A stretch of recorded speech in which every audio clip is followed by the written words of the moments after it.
Welcome to our special city council meeting regarding strategic planning workshop. Madam City Clerk. Thank you. The agenda was posted in conformance with Nevada open meeting law. Council member Matt Fox is absent today, but we have a quorum. Thank you. Thank you. Let it be known he's excused, not just absent, but excused. Appreciate everyone being here. We will open this meeting up with public comment. If there's something on the agenda, anybody and everybody can come forward and have public comment on the initial public comment. Otherwise, the second public comment, when we're almost all done, will be on anything.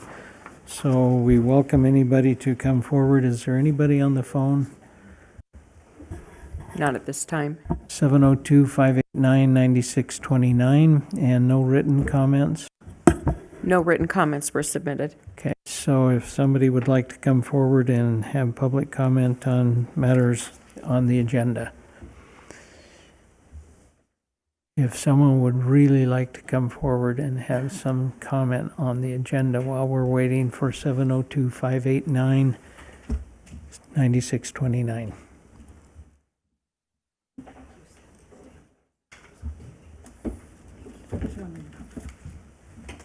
We're taking important steps to hide the fact that we have treats.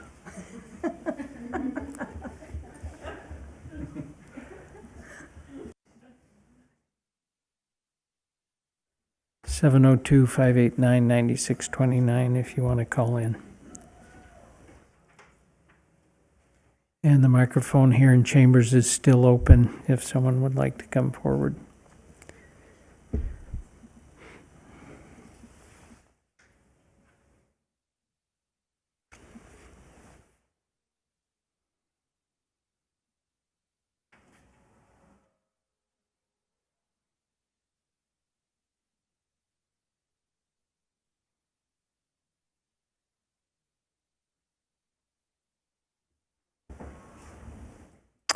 No one on the phone lines, no one in Chambers. We will close public comment and open our special agenda. Welcome, everyone, and I think we have a presentation that will start us off.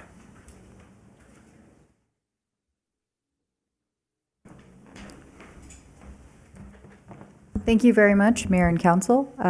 Robin Stiles, Emergent Method, part of the team working on strategic planning for the City of Boulder City. Today you'll see in front of you both an agenda and a presentation, but it is less a presentation and more a facilitation. This is an opportunity for you to provide input and guidance on the next steps of the strategic planning effort. You will see that the agenda does include some times.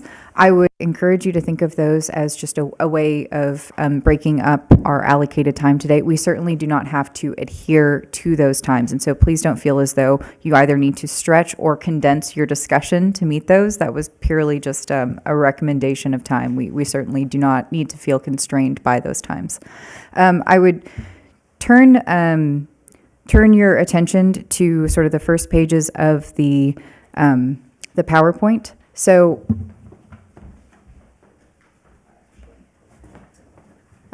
you'll note that on this agenda, it mentions that we'll start with an evaluation of the mission and vision statements as currently stated, in addition to the feedback that was provided through the survey that many of y'all completed prior to this meeting. We'll then focus our discussions moving into a strategic priority discussion and then a selection by you of the priority areas that you would like to see within the strategic plan, and then go a little bit more in depth in discussions for each of your selected areas on particular strategies related to that. We'll then wrap up with a discussion of next steps. So once you've provided your feedback, given the guidance, what happens following that discussion. Mr. Mayor, I have a question. Please. Is our electronic presentation that we received in the packet exactly the same as what's printed out, or were there changes? There were no changes. Okay, thank you. That, I can follow on my computer, which is my preference. I just wanted to make sure I was on the same page. Thanks. Certainly. Excellent. Well, with that, I do want to provide some ground rules. I know that you are no strangers to discussion, but this just allows all of us to be on the same page as we begin our collective discussion. So again, we will not be holding ourselves to the times within that agenda. Those are merely suggestions, but I will do my best as a facilitator to make sure that we're keeping on task to the questions that are being posed. Certainly, everybody in this group has excellent feedback to contribute, and so we're grateful for the time that you're taking and the thoughtfulness of your comments and guidance to come. We also will focus on thinking about potential solutions and what you would want to see in an ideal world as we think about not just the current state, which might include some challenge areas that you think of as particularly pressing or imperatives to address in the strategic plan, but really focus on also thinking big and more broadly on what this could mean, given that this is a strategic plan that will span multiple years and not just the next immediate years. Obviously, our job will be to be respectful, certainly make sure that all of your voices are heard, and we will also be using those flip charts to the side to make sure that we were recording and appropriately capturing both the breadth and the depth of your feedback as provided today and this afternoon. So our workshop objectives are threefold. The first is to gather your feedback on potential edits, if any, to the current adopted mission and vision statements for the city. We will start there and provide opportunities and opportunities for you to provide your feedback. From there, we will move towards selection of the large priority areas that you think is really critical and central to the work of the city over the next 5-year time frame.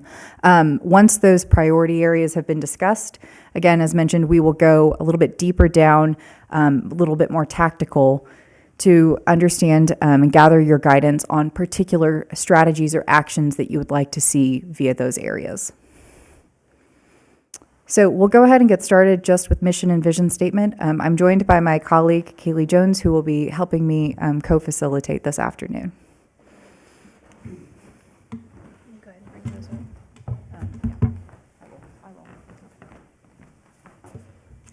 Good afternoon, everyone. All right. Like Robin said, my name is Kaylee Jones, and I'm here to support the strategic planning efforts as well. And so the first thing we wanted to cover today was the mission and vision statement. So we did send a survey out to y'all and essentially ask, is the mission statement acceptable as written? And if not, are there any edits you'd like to see or anything in particular you'd like to see changed?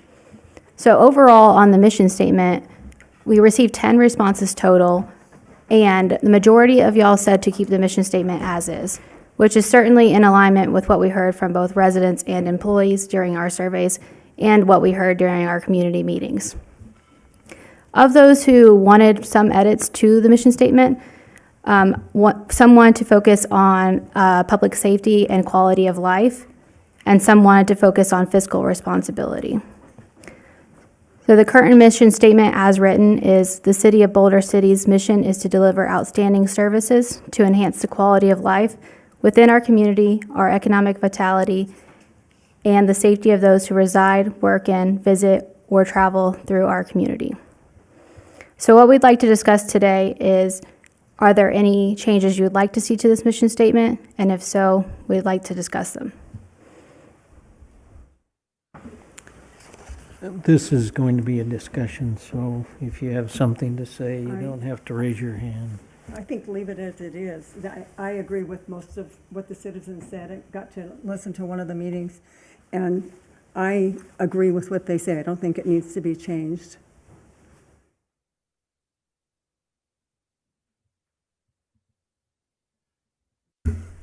I'm getting the eye, so I will make a comment. Yeah, I appreciate the fiscal responsibility statement that was made by the public. I think it's very clearly and comprehensively mentioned as we get down to the goals and strategies.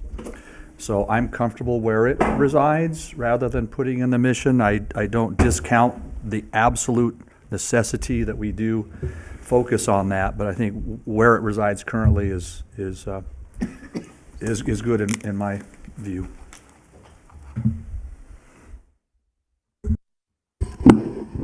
I like what it looks like. I think we should try to be fiscally responsible. I'm always the one that'll bring that up, probably. And I think it should be noted in there so that they do recognize that we do use wisdom when we consider how to give services to those that we serve. Looks like we're all fiscally responsible, and sounds like a rational thing to do. So is the overarching opinion to slightly revise it, to add a note to fiscal responsibility? I think from my comments, I think coincided with Koki's, Yeah. is the mission statement was good as it is and will keep the fiscal responsibility where it currently resides under the Okay. strategies. I don't want to speak for Council Member Booth, but were we in agreement on that one? We are in agreement. Okay, yeah. I found it a little curious that we're talking about the mission statement before the vision. Usually, you have a vision, and then you adopt a plan, which I think is the mission statement, but it was just, so I had put down fiscal responsibility during the vision because that is what I'm trying to envision. And then I put it into practice with the mission. So can you explain the difference between a vision and a mission? Yes, certainly. So a mission, is my microphone? Apologies, can y'all, okay, there we go. Okay, so a mission statement is, it captures the holistic body of work that the organization is currently undertaking. A vision statement, as you mentioned, Mayor, sets the direction in the future that the organization would like to achieve over time. So they work in tandem, but they are distinct statements that are meant to be guiding in different ways. If you'd like, we can certainly move to the discussion of the vision statement and then loop back to mission. Let's do your presentation, and then we'll find something else to criticize or say, hallelujah, it's wonderful. I appreciate that feedback. So mission statement, as of right now, I believe that the sentiment, and we certainly can revisit it because we're going straight into vision, is to keep it as it currently stands, but it sounds like there is already discussion about using fiscal responsibility and perhaps adding that to the vision statement. So we'll go ahead and move, we'll parking lot that on the fiscal here for mission statement, and then we'll move to the vision, and if necessary, we can revisit the mission statement. Go ahead. So we asked the same question here. What changes, if any, do you propose to the current vision statement? And the vision statement as written is the city of Boulder City is committed to preserving its status as a small town with a small town charm, historical heritage, and unique identity while proactively addressing our needs and enhancing our quality of life. And the same response here we had overarchingly, the opinion was to keep the vision statement as is. Of those who wanted some changes, things we heard were to focus on recreation, to change language to focus on full service amenities that the city offers, to improve communication with residents and the city, and to just provide better customer service or to focus on the excellent level of customer service. And again, these are the responses from our survey sent to you all and to department heads. We did do a separate survey to residents and employees, but this is in alignment with those surveys. So most residents and most employees agreed that no changes needed to be made to the vision statement. Anybody want to have a change in the vision statement? I don't want to make a change to the vision statement, but to me, the vision statement is just kind of a fluffy statement saying we're fluffy and nice in Boulder City. And so I don't think it really says a whole lot to me. But so therefore, you wouldn't need to change it because we want to continue to be that community that we all feel is like Mayberry. And I know somebody's going to raise their hair at me saying that, but we all want that feeling. So that's kind of how I envision the statement. And I don't know if somebody wants to add fiscal in there. I also feel like a vision statement is a little bit more broad. It doesn't get down to the specifics. So when we say enhancing our quality of life, I think that does include the idea that we do have all of these things available to us with recreation and all those other things. It's not, doesn't need to be pages long, but it does need to include what is special about Boulder City, which is it's a small town. It has small town charm. We always hear that. We have a historic heritage here, which we have there, a unique identity specific to us. If you ask any Boulder City person, they'll tell you that. I'm sure you heard it. And we take time to address needs and enhance quality of life. And I think that these are really the things that they were talking about here are in the statement, just not enumerated in the statement, so. Did anyone, in all of your checking and surveying, did anyone talk about the reality that we're next to a non-small town, a non-fluffy area? And we are kind of in relationships with other people, the county, the cities that I will call over the hill. Did anyone mention anything like that? Not necessarily in the mission or vision statement questions, but later on in the survey when we talk about priorities or threats, opportunities, it was brought up either threat, we don't want to be like them, or maybe we could leverage some of their resources to help us out. So would that be something that is in a vision, the reality that we see ourselves interacting with people, or can we leave it in the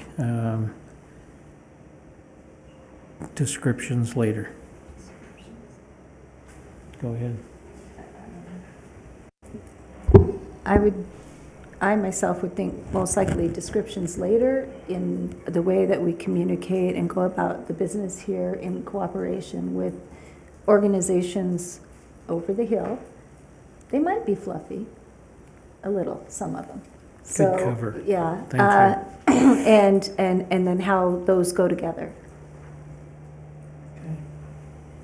Okay. Okay.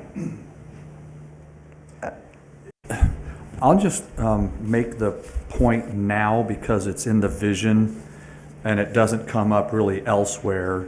And I heard a lot of comments on the fact that our ordinance and our charter combined are the thing we call our limited growth,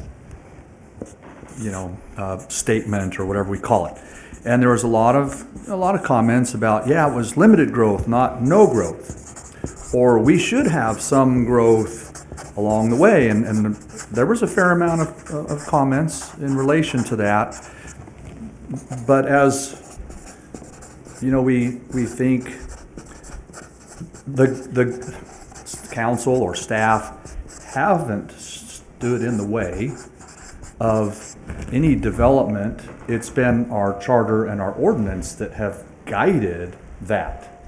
And the fact that I think nobody said they were unhappy with the charter or the ordinance that combined slow down our growth. But, and so if they're happy with that and then say, well, we need some growth, well, then some folks might want to consider how they would propose changing our ordinance and our charter, and I don't think anybody is interested in that. So I think those things function well, and it plays into this statement here. I think the vision is great, and particularly when we say we're committed to preserving our small town status as a small town with small town charm. I would ask if folks want to see more proactive efforts to bring in some type of growth, how much is enough? And at one point, is it too much? And then we've lost the vision of our community. I think what we have in that section of the charter and the ordinance, as far as the building permits that are offered, I think they hit the mark perfectly well. And I think they help us maintain the vision of our status of a small town with a small town charm. And we'll let those guide development as people want to propose to come in and buy sections of land and pencil it out for profit. But those have worked for us for many years, and I think I've never heard anybody complain about those two things that needing to be changed. So I just wanted to make that comment. I appreciate the fact that those were made, and I heard that stated, and we're not ignoring that, but that's a function not of staff or of council, but of the way we have our charter and our ordinances written. And I think that's worth noting, that those things in concert guide that.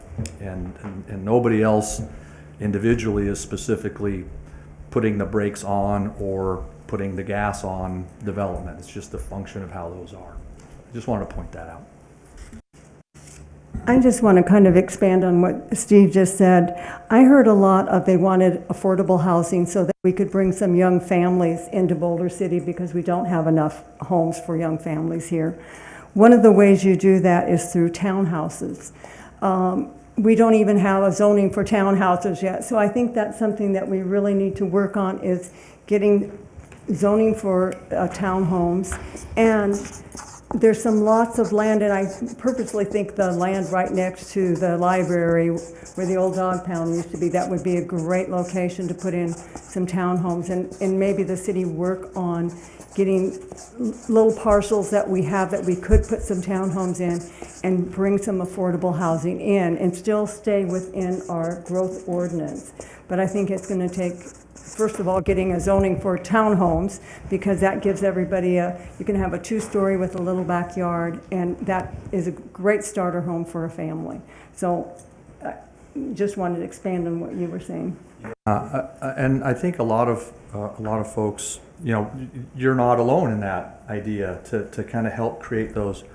But again, the city's not in the business of development, right? So developers come and they see land that might be available for sale. They decide if it's worth it for them to purchase and to build.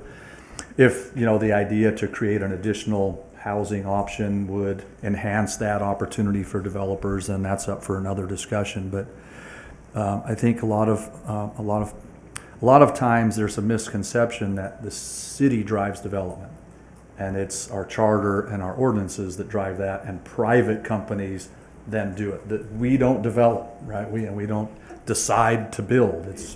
It's driven by private industry. But we do need to have some zoning for it. Yeah. Because we have none right now. Everything's by a variance. So I think if we had the zoning out there, that it would make it more desirable if they knew what they were up against when they got a piece of parcel of land. Because we do have some little pockets of land around Boulder City that would be perfect for that type of development. But we don't have that in our city codes yet. And hopefully they could get that done, and then we can maybe reach out to some of the developers and say, we now have this code and this property is available for townhomes, and maybe get some affordable housing that way. And not that the city's in that business, but that they could offer up those options. Based on that feedback provided, it sounds like there are no proposed changes to the vision statement, but there are perhaps some tactics or strategies that should be considered as we think about being responsive to the needs of the constituents that we heard a few weeks ago. Is that a fair statement? Yes. Okay. I do want to go back to mission statement. So we parking lotted the question of that fiscal addition about fiscal responsibility. So it's no edits to the vision statement based on your guidance, but the mission statement now, going back to the previous comments, the one potential change I think that was proposed, there was some discussion on that as part of the work already that the city is carrying forward, and then maybe some discussion about potentially adding that. Now that you've seen and sort of come to agreement on no changes to the vision statement, do you feel as though there needs to be the addition of the fiscal to the mission statement? No.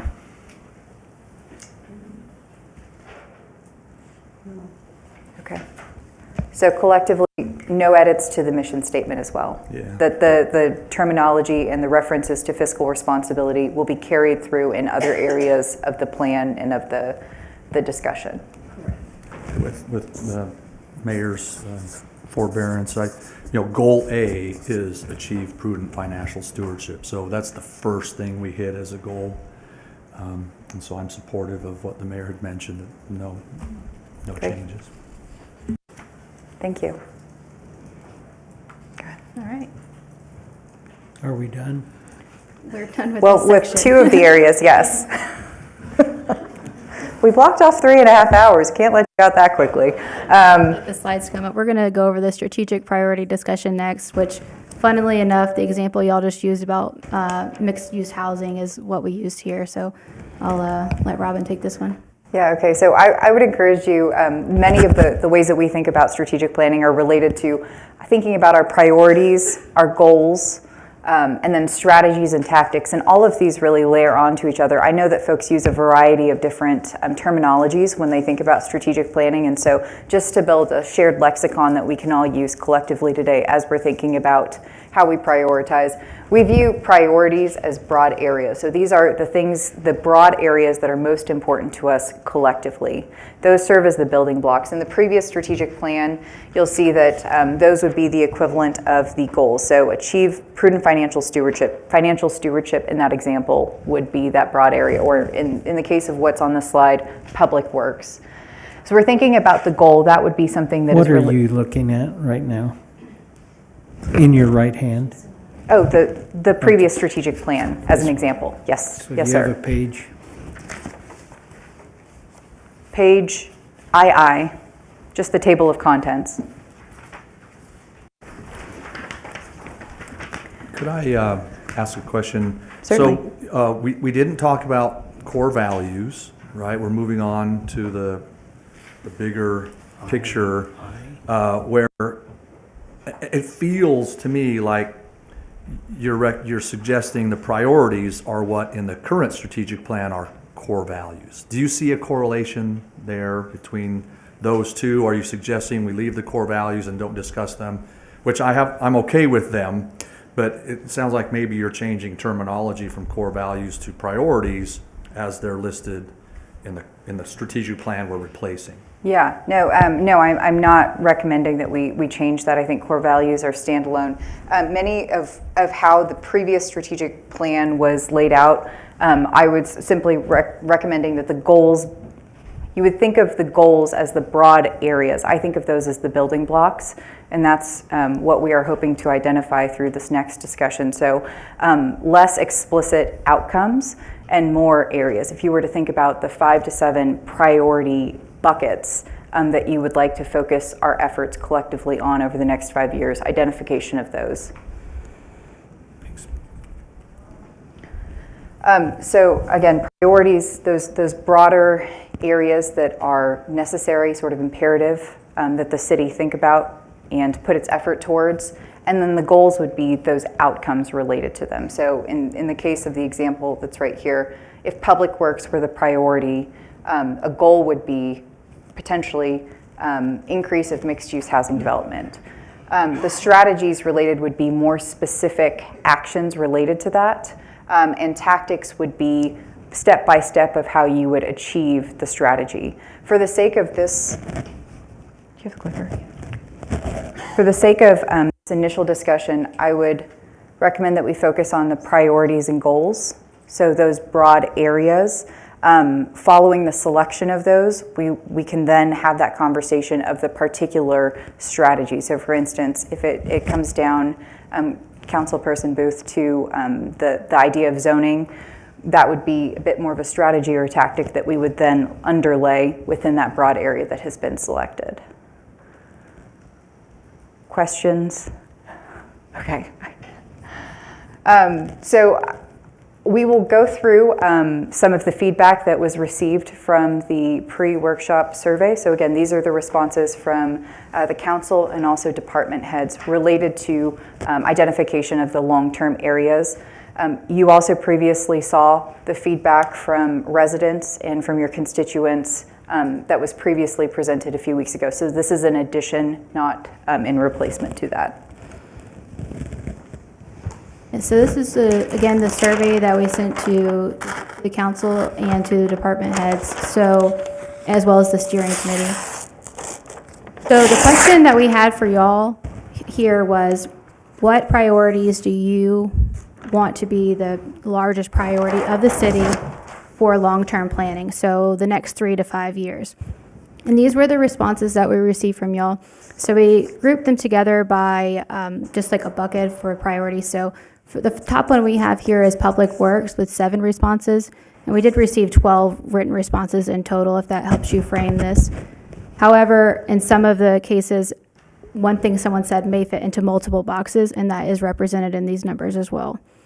So Public Works received the highest number of votes or opinions for the highest priority. Public Works meaning both public utilities, infrastructure, and city-owned assets. So that should be the priority number 1. The second one here was financial stewardship with 6 responses. So again, we have this comment here, maintaining fiscal responsibility for areas under the current span. And that was overarchingly what we heard, is just to continue the level of financial stewardship that we're already achieving. So kind of keep things as is, but we certainly do want to still keep it as a priority. The next one we had with 4 responses was utility administration. So it was recommended for new substations and increased distribution of voltage. Again, going back to the first thing I said, that this would also be included in the Public Works bucket where folks would like to focus on utilities. With 3 responses, we had public safety. So again, here, those recognize that public safety was excellent as is, but it should continue to be a priority because we don't want things to lapse or we don't want things to fall. With 3 responses as well, we had maintenance of public spaces. So to continue to maintain public or city-owned assets and to develop a plan for maintaining these assets. With 2 responses, we had economic development. So there were responses specifically indicating actions to take to promote economic development, like public-private partnerships. With 1 response, growth was mentioned, to have slow growth. And we had 1 under other, was to increase volunteer experiences in the city. You'll note that many of these are very consistent themes that were also heard from the public workshops that were conducted last month, as well as the feedback from the employee and resident surveys. And so, again, many of these are consistent themes that you will have heard. You probably, as you're reflecting on them, also can think about conversations you've had with folks in the community related to any number of these topics. I also want to make sure that you aren't feeling constrained by simply those that were put forward by this group and by the department heads. So Which brings me to my question. yes.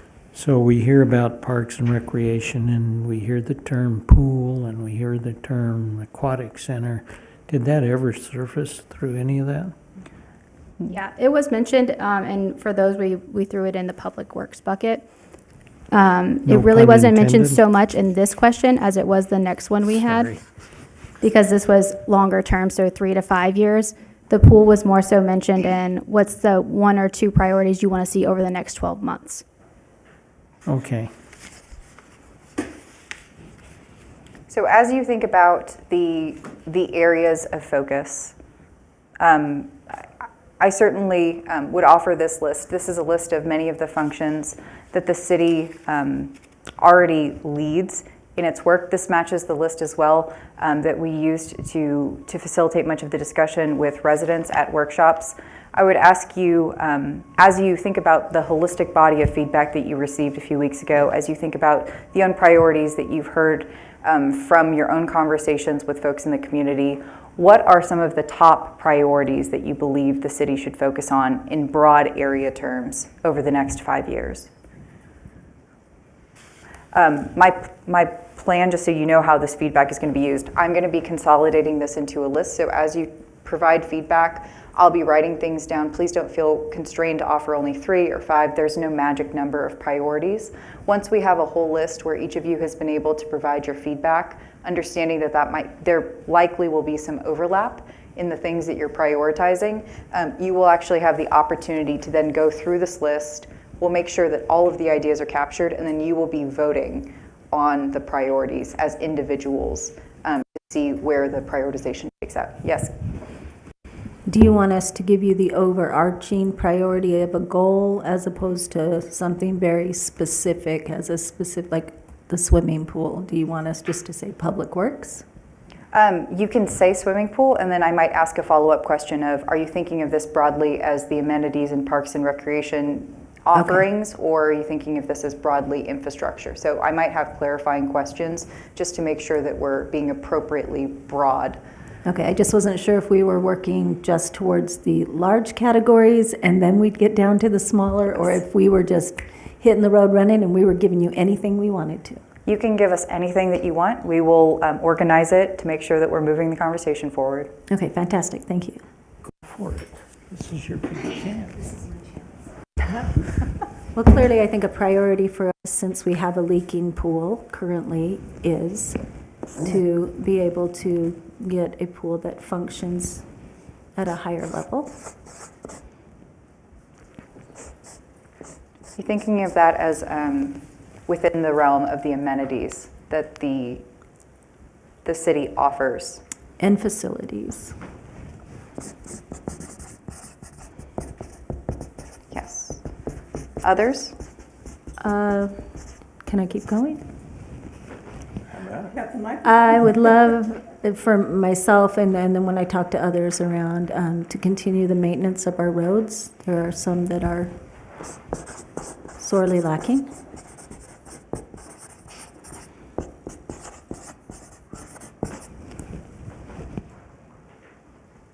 We would love to see our code up to date.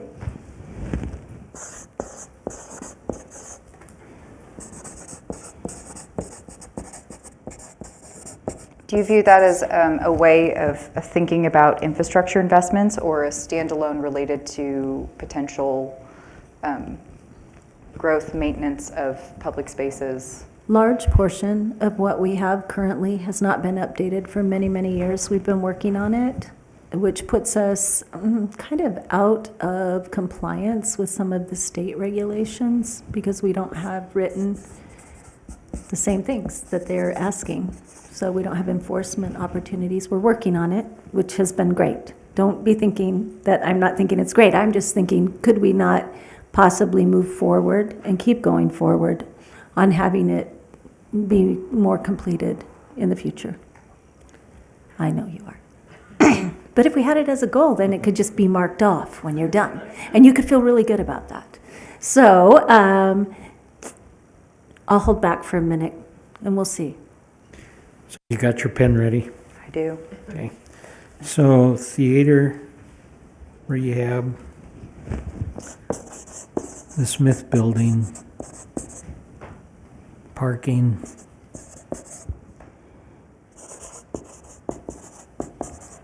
traffic, airport tower, skydivers, desert drainage, veteran memorial cemetery and memorial. And I have to breathe, so someone else can say something. I'd also like to see under Public Works, a solar field put in. We have plenty of room for that, and then that would subsidize our electrical grid, and especially during the summertime, when we're having to buy power at a higher rate, we could use that solar to keep our rates down. So I'd like to see that under Public Works. And also, for myself, I'm going to hit infrastructure again in the way of streets. I get a lot of complaints about the streets. And also, I'd like to see us help downtown revitalize itself a little bit, because a lot of the small businesses, they kind of struggle, and maybe more help with signage and stuff like that to keep that a real viable tourist attraction. That's what I have.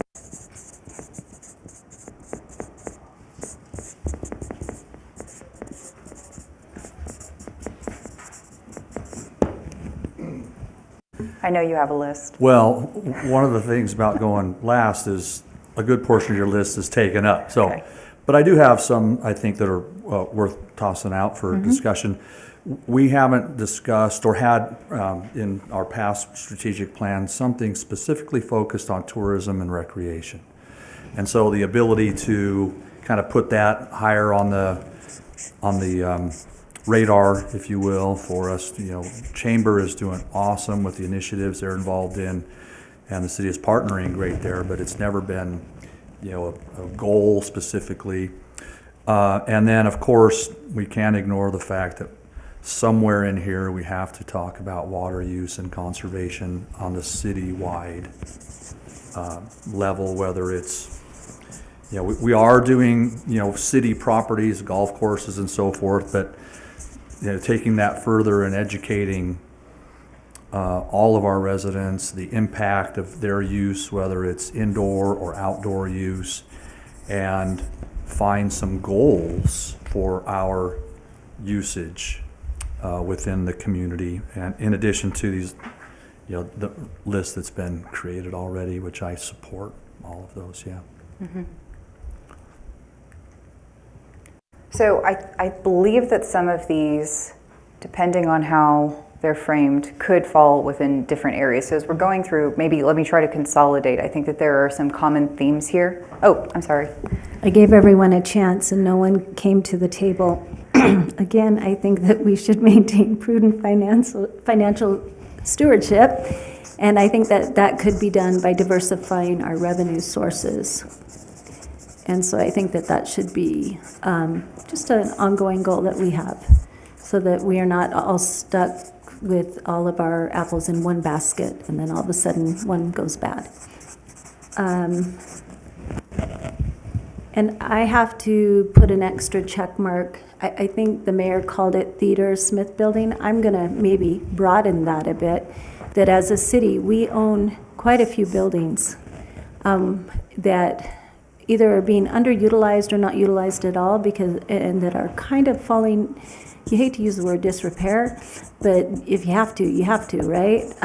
That's part of being part of a historic community. Some of our buildings they're aging, and we need to address it, and I'd like to see us repurpose them and reuse them, because just as Koki or Steve said, we have businesses already that are empty.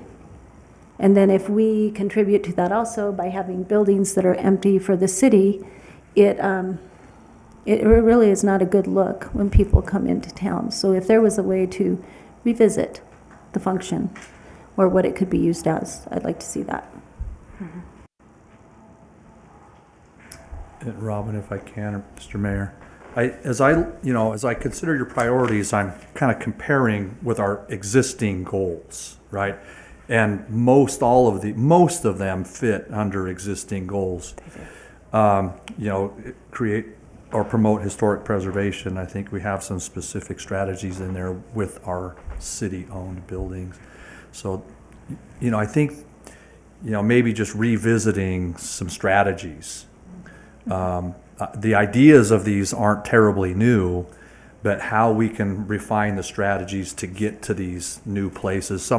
I'm not sure if the intent in some of these comments were, but I think we've all talked for a long time about a feasible, a more modern meeting place for city functions. And if that's a city-owned building, then so be it. But we have, we've been, working through the bubble, so to speak, not the pool bubble, but the golf course bubble for a long time, and have found that inadequate in a lot of ways, right? And hope that, maybe this developer or that developer might partner with us to end up with a meeting space, and so far, nothing, and maybe we need to put that, if that was the intent, if not, let's add it to it with those other buildings to find that. Health, security. Health security is one, or health and security is two separate ones? One. Got it.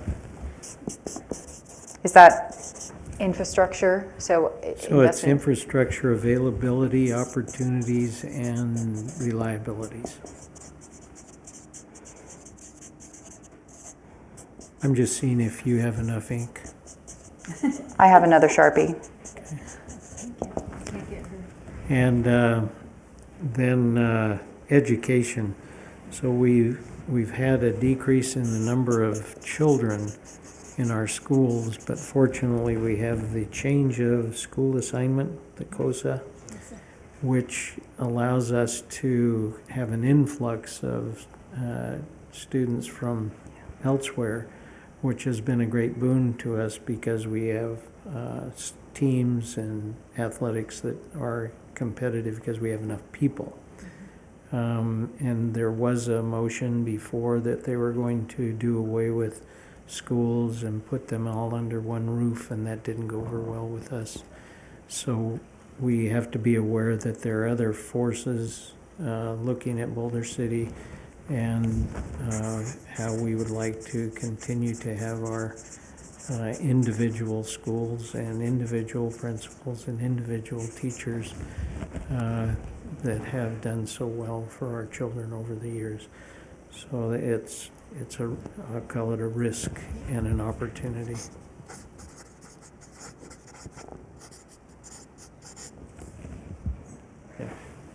I think that would go along with something that was mentioned before that I don't see down there, that both Councilwoman Booth and Council Member Walton talked about housing within the, diversification of housing opportunities in the city within the ordinances that we have.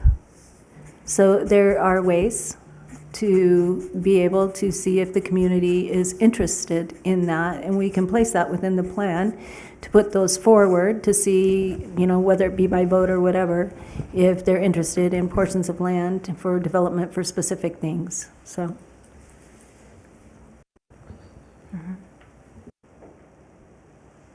Not that this isn't apropos, but what do we do with non-human living organisms within the city? Yeah, absolutely. Unhoused. We used to call those pets. Oh, pets. Oh, I was thinking unhoused. Pets and people and A good clarification. Pets. Are there particular factors that you would like to consider in that related to those non-human living organisms? this would come close to saying things that I shouldn't say out of context, and so I'm not going to say anything else about that. I appreciate the fact that you have not made me try to draw a dog. As mentioned before, I am not great at Pictionary, but perhaps I'll just maybe put that in words. You could put an elephant in there, that's easier. I appreciate the latitude. I was also thinking that a lot of what we heard when I was attending some of these meetings was a concern about those who are unhoused at the time. And we do have some strategies in place, and then we are limited by some laws. I do understand that, but with whatever it is within the confines to make sure that our community businesses feel like they are still okay, our citizens that they're safe, which they have been, and then how we're able to, I just think we could maybe break that down a little bit into some measurable steps of how to be able to help those who are unhoused that happen to make their way to our community. It sounds like you're thinking of that both in the realm of access to health security, so services, as well as just general support for Well, both. generally those who are what used to be called homeless, I guess, and now are called unhoused, need access to a lot of things, not just health security.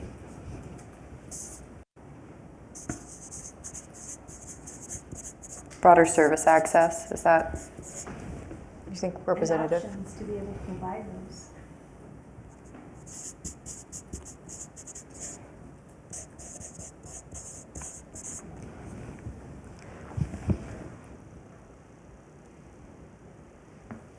Are some of the priorities that were put forward in the survey, so I know that explicitly public works, which could be thought of as infrastructure, but also utility investments were one that came up. Is that something that you see as part of maybe infrastructure or public works, or a separate category?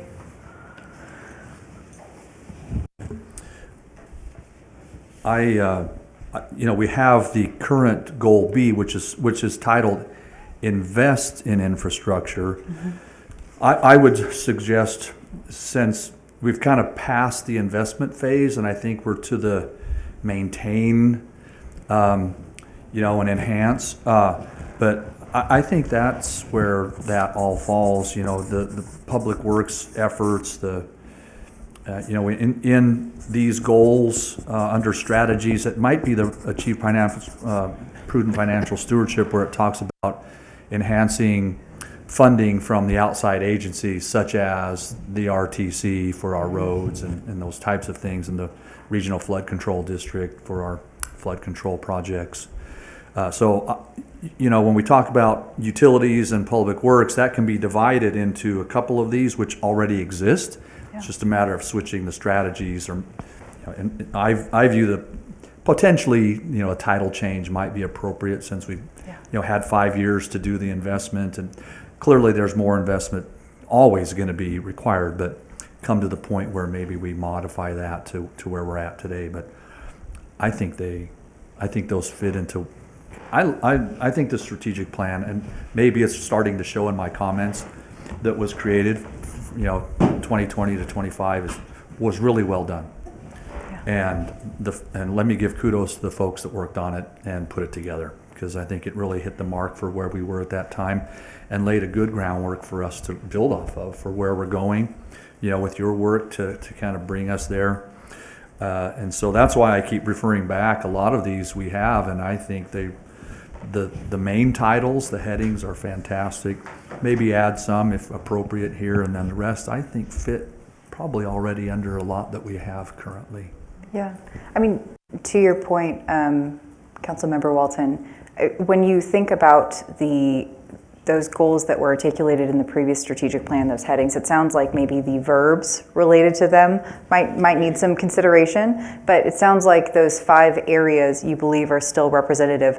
But I do want to make sure that we're providing opportunities for explicit feedback. As you think about the next 5 years, are these broadly the right 5 areas? Do there need to be modifications? Less wordsmithing, but maybe a shift in priorities, perhaps an addition, a subtraction of any of these? Or do you think that many of the ideas, or perhaps all of them that you've put forward, can and should fall within that previous structure? Well, carrying on, I think there's place for maybe a couple more goals, headings. Yeah, I'll just say 2 right now, since we haven't had the broader discussion. But yeah, I believe there are some headings that could result in new goals as well, additional, not replacements, because I think the ones that are there are good, but maybe some additional ones for our future going forward to reach that vision. Certainly. Thank you. So where is your conference center up there? Your amenities and pools and facilities? I believe this would be amenities and facilities. So for instance, the investment in theater and rehab, the Smith Building, those are all amenities and facilities. And So where is your paratransit? Transit would be, we talked about parking and traffic here. I'm curious about whether those comments or concerns are in the arena of infrastructure, or rather around code. As we grow, not that I am, but as we grow older, we need paratransit, and we need accessibility for some people who aren't as mobile as they used to be able to get to other places. Can Would I you- chime in briefly on that? Certainly. And again, I don't want to beat this dead horse and make it think like I'm looking backwards rather than forwards. I'm not dead. I'll reserve any snide comments to let that hang out there. Goal C, manage growth and development. We have strategy 7, which is promote multimodal development and connectivity, which is, I think, to the point of paratransit, right? That multimodal transportation. That, I believe that sort of exists. We could enhance that, right?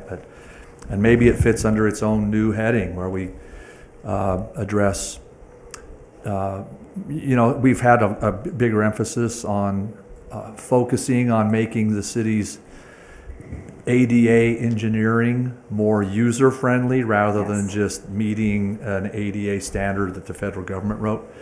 And maybe something like that and connects with what the mayor's referring to might be a whole new goal. I'm not sure after our discussion, but Yeah. anyway, yeah. I'll put ADA under both infrastructure and in sort of the transit marking, because I think that it can and maybe could be articulated in different ways there.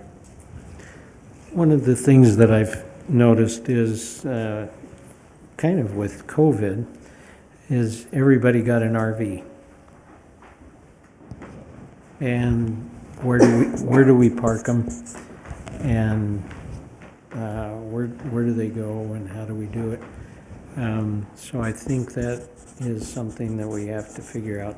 Speaking of zoning or something else, you know, what is it that we want? Do we want to do anything that will allow them to have a safe place to park that isn't in the street? Right.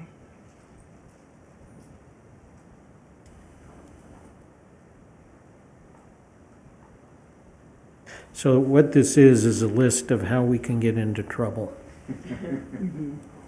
Basically, you know, anytime you do anything, there will be people who say hallelujah and people say you dirty rotten rat.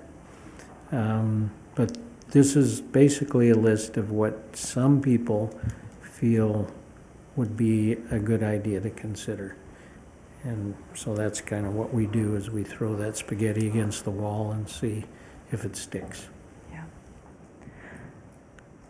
So it sounds as though there is consensus within this group that the building blocks, the broad areas that were put forward as goals in the previous strategic plans continue to be relevant areas.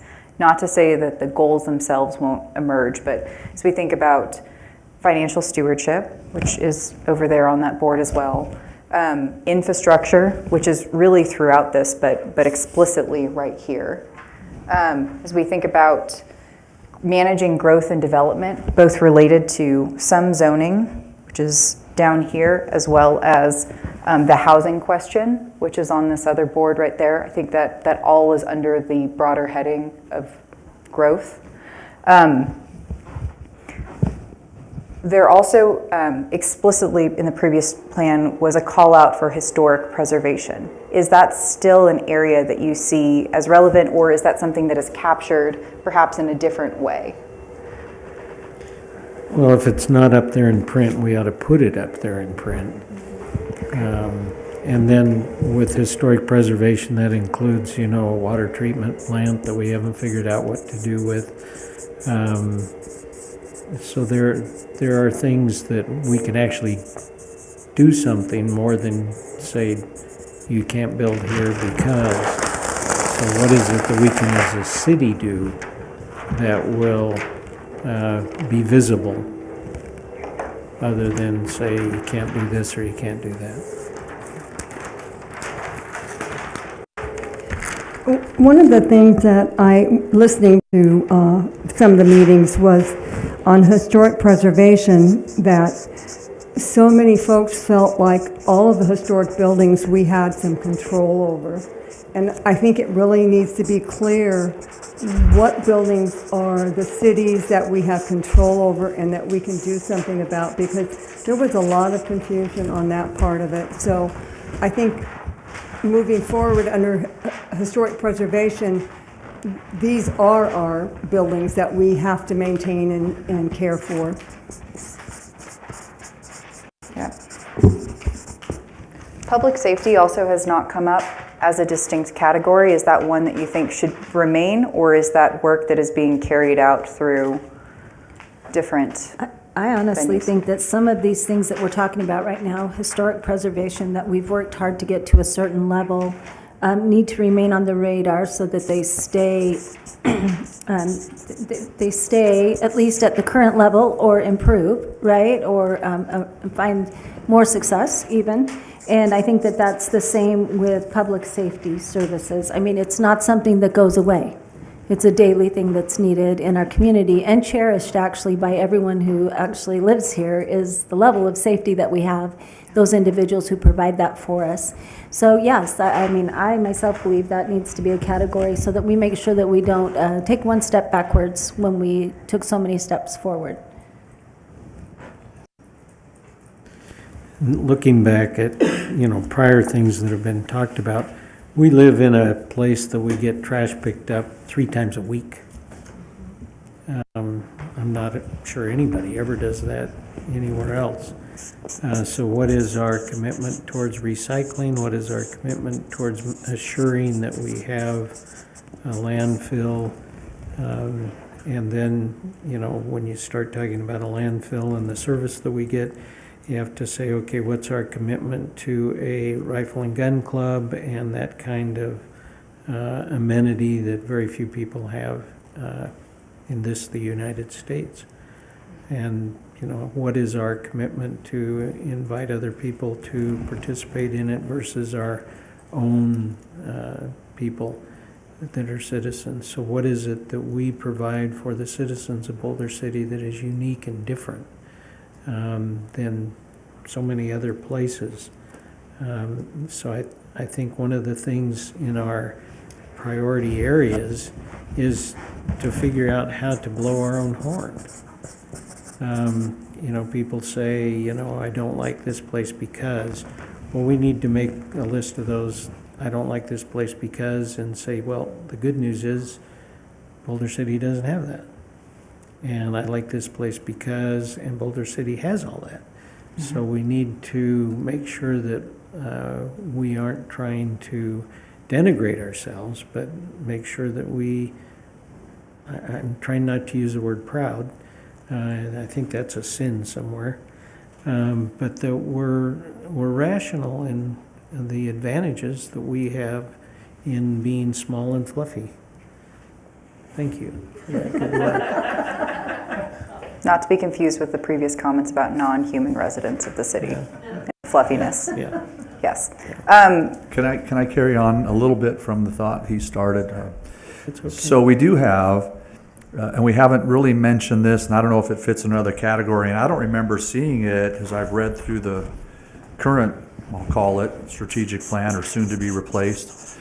So we have our landfill, we have our cemetery, we have our airport, that, those are operated, as separate funds, within the city. But we also have, as was mentioned, the Rifle and Gun Club.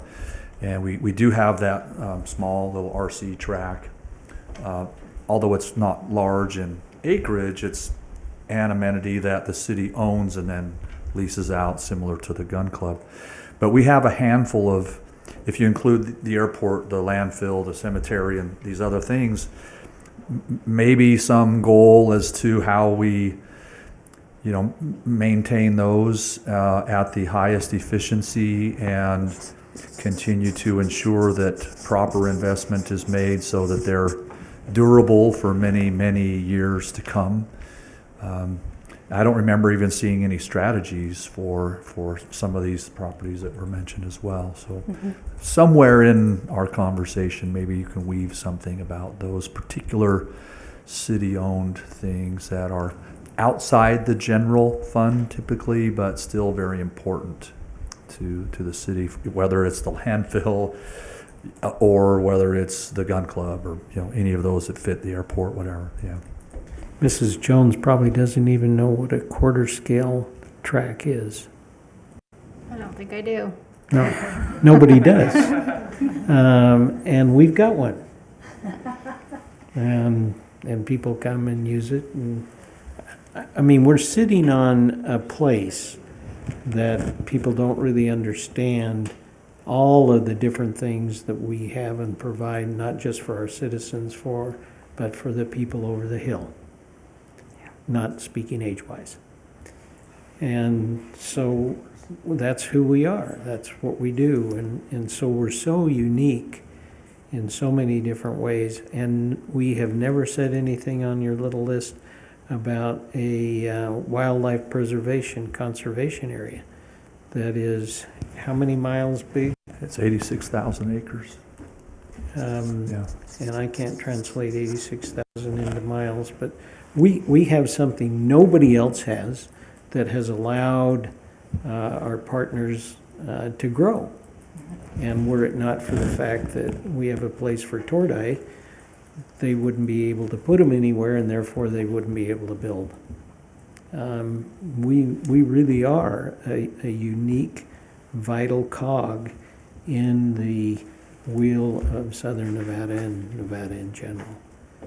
So we have to be able to allow people to see that in order to be able to continue to hold place at the tables of debate and decision.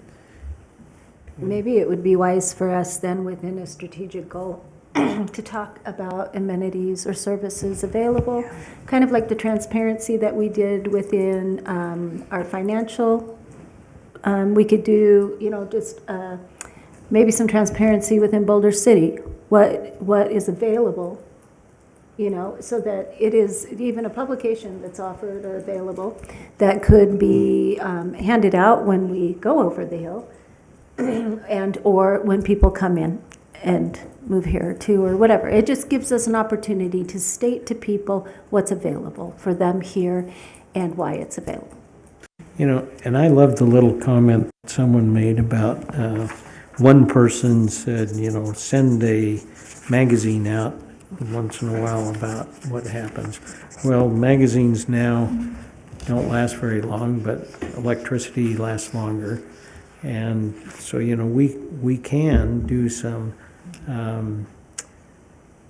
email blasts or YouTube blasts or things that would be of a public service kind of thing.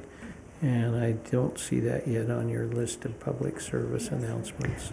I'm curious about the amenities versus public services. Do you think of those as distinct categories or something that maybe can and should be in addition to those 5 building blocks that there seems to be agreement on? So do you see those as subs, or I have it listed because it seems like that is a pretty dominant area?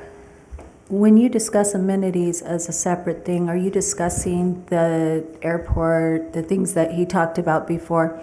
There's a difference between those are standalone accounts, really, are that actually require some stewardship, right? Individual stewardship within it. Amenities are things that are offered, where I think the other things are things that are available, which is different because they self-fund themselves within it. Our utilities, our landfill, our cemetery, our airport. These are all things that fall in that category as opposed to the other. So I don't know if we just put them under a category in here and parse them out with little a, little b, and we talk about the difference between the two of them and then set up goals for those 2 different areas as they stand, or if you create a whole nother title for them. I wanted to kind of go backwards a little bit, sorry. I like the idea of a magazine because I know we have free electricity, but I know I'm bombarded all day long with emails, texts, different things from different folks. And I myself, if I had a magazine come to me to my house, I would sit down and read it from time to time. I was really kind of shocked about the people that did not know what was going on within the city, some very simple, basic things. So I think if we had something that was out there that everybody could capture, and we have a group of people that are over 50 here that live in Boulder City, so we're more inclined to have the book or the magazine rather than the computer when we're reading something. I just think it would be beneficial because I agree, we have so much that we offer. We're an amazing community. And I think if people really knew how amazing we were, we'd be bombarded with people wanting to live here, so we don't want to quite do that. But we do have so much, and I was just surprised at how little people realize that we do have to offer in Boulder City when I was at the meeting. And I know that everybody does a great job of of, at the city, sending out the, what else, she said, that weekly flyer out by email to everybody that signed up, and in the utility mailer too, that comes out, and it's just not being read. It's just not. I think they've seen it in there, and so they're just not opening it up and reading it. But I think the magazine would be a great idea to really list our amenities, and it could be on a digital form as well, so that somebody could email it, or we could print some out all of a sudden, you know, quickly for somebody over the hill. I see that this could all fit under diversification of communication and how we communicate with the community, services available, amenities available, activities available. You could do it in a variety of different ways that have just been talked about. And so then you could have mini goals underneath on how to attain the larger goal, which is diversification of communication of whatever you want to say. And I like that title. Yeah, so do I. I think that is key to what we are now. So in the world of today, the diversification of communication in so many different ways. So all of these other things don't mean anything if somebody doesn't know about it. Yeah. And it's all about knowing stuff now and how you reach somebody. Otherwise, you know, we're having a meeting just before we take a break and it's not going anywhere. How's that for foreshadowing? You can take a break whenever you would like. Okay, we're going to take a break. Great.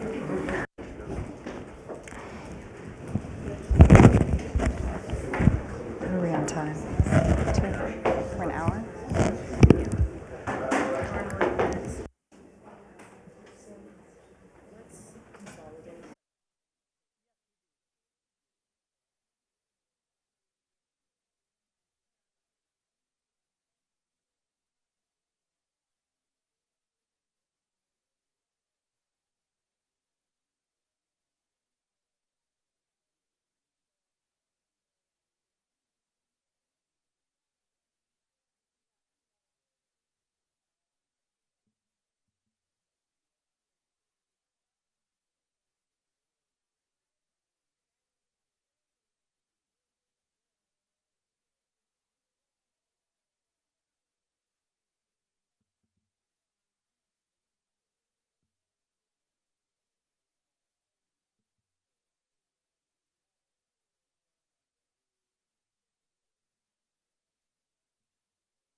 We'll come back to order in City Council in our special meeting.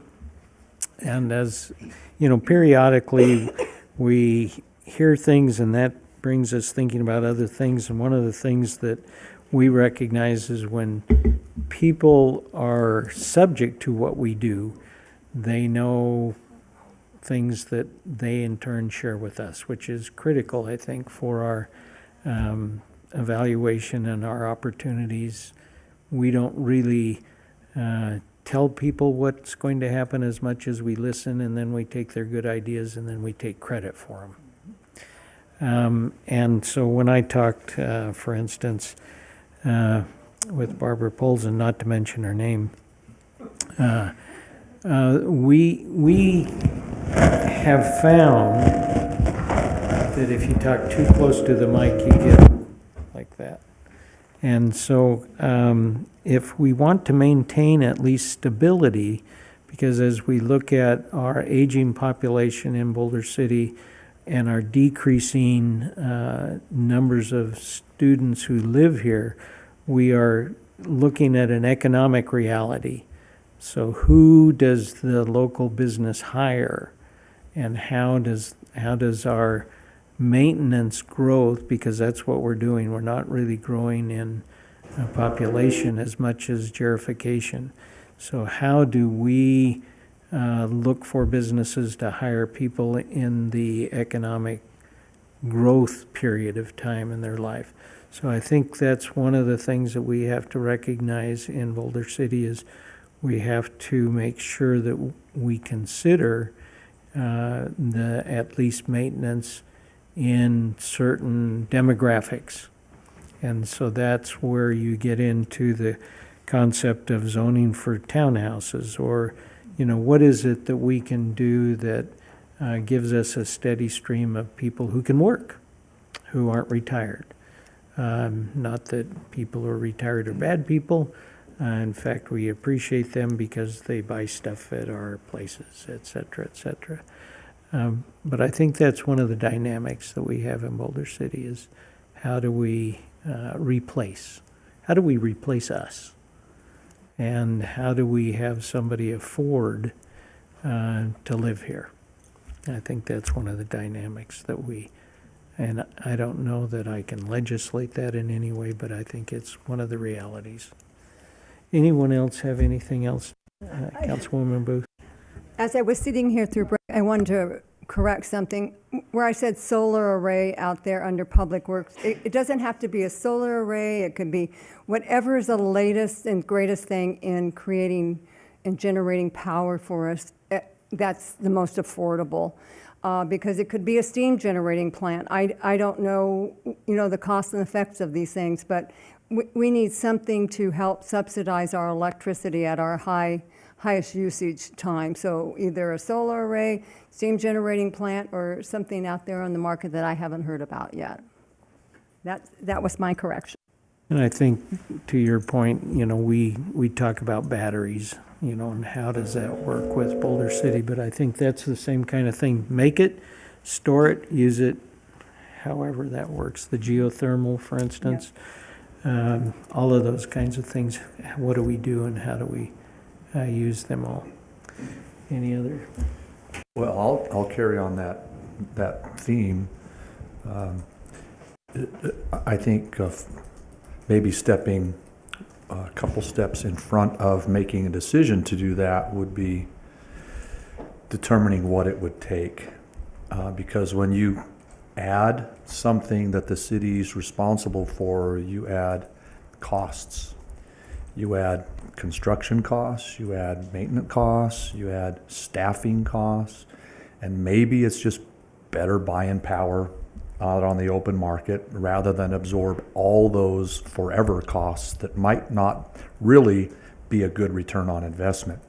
So the concepts are great. I think we should never eliminate anything just because we need to do research into it, but I think we should stop short of saying we should do it, other than saying let's look into the feasibility and determine if there is wisdom in the financial benefit to the city in the long term. So just an additional comment to that, thought. one thing that happens too in that same vein is when we renegotiate contracts, say for solar, or when someone comes in here, sorry, to do battery storage or something, we might be able to include in there a little caveat, like we have our 5 megawatts. Look at me go. I'm becoming a utility specialist. Watch out for your job, Joe. So we can still continue to look for ways to include those kind of things in negotiated contracts in the future, which might speak to what you just talked about a little bit, as opposed to our owning an entire solar facility. We might be able to purchase at such a low cost that then we don't have the ongoing cost of what it takes to have our own. During the break, we took the full body of work that was provided through you, which was a very robust debate, or rather discussion. Thank you for your feedback. And we've consolidated it into those broad areas. So I want to walk through these. Many of the more specific items that were brought forward, I think can and perhaps are best positioned within a broad area. I want to walk through these with the sort of end goal of coming to consensus about what each of these means. And then we are going to be passing out stickers for you to then use to vote on the priorities, because while we certainly could have 8, 10, 12, 15 building blocks within a strategic plan, it is harder to move progress forward and make sure that goals are being achieved when you have a higher number. And so keeping that to a smaller number of broad priorities, because if everything is a priority, nothing is, and allowing you to come to consensus on perhaps those building blocks. So historic preservation, which includes everything from the downtown to the water treatment plant to preservation of the historic areas, maintenance of the city-owned buildings. Infrastructure, which includes roads, utility, affordable power generation, to your point, including a feasibility of the path, leaving aside this specific tactic, but including that within infrastructure. Growth and development, which includes everything from zoning and code and parking and diversity of housing. Public safety, which is a cornerstone, so fire, police, services to that effect. Financial stewardship, prudent financial stewardship, so consideration of the budget, the internal operations. A new category that wasn't in the previous strategic plan, but that seems to perhaps be a standalone or a consolidation of many of the things offered, assets and amenities. That would include everything from the true assets, to your point, Councilmember Jorgensen. Some things are assets, some things are amenities. Those things are different offerings from the city. Those could be parsed out into a category where there are subsections under there, given that all of those aspects, particularly on the asset side, are managed actively by the city. Services also is something that seems to be a broader category that includes everything from the education of schools, the health infrastructure, potential services or resource navigation for the unhoused, or alternatively, that could be around diversification of communication that was put forward. So thinking about service navigation, the magazines and outreach, making people aware of those. 2 different ways of thinking about those issues. And then conservation and stewardship. This is related to some of the points that were brought forward around water, around resources more broadly speaking. Economic vitality came out. This is a term that I'm putting towards many ideas that have come from your discussion previously. That could be part of growth and development, thinking about the economic vitality of local businesses. It could be a standalone category in and of itself. Are there things that we've missed that should be the broad categories that you would like to consider? I'm just asking, so if, say we chose all 8, and you say, oh my gosh, that's too many. But what if not all categories are created equal, right? Maybe there's not as many goals under conservation and stewardship as there might be under infrastructure due to the nature of what goes into that, right? But it allows us to keep an eye on those things. Do you ever take that into consideration, that it might be its own category, let's say, or subcategory, and then in it is not as many goals, so then it is more achievable? Yeah, so that there absolutely do not need to be an equal number of priorities or strategies under each of these areas. And so if you think that something is important enough to be a standalone category, that's what I would ask you to consider here and provide guidance on. Or alternatively, maybe once you have the chance to vote, you say, yes, just pointing to this as an example, maybe this is very important, but we just want to make sure that this is folded in and emphasized within the broader category. And so just because you aren't necessarily voting for something, it doesn't mean that it won't be included, because once we have these areas, that's when we'll have, let's say historic preservation is an area. Our next step will be, okay, what strategies or what goals do you have related to historic preservation? And that's where the more sort of tactical will come through. I realize we don't have a schedule, but where on the schedule are we? Ahead. We are ahead. So we're right before the strategic priority selection. This is where you get the stickers. So is that strategic priority discussion, exercise, or? We are identify- currently in the discussion, and the selection will be the exercise. Okay, thank you. Are we ahead of schedule? We're right. Perfect.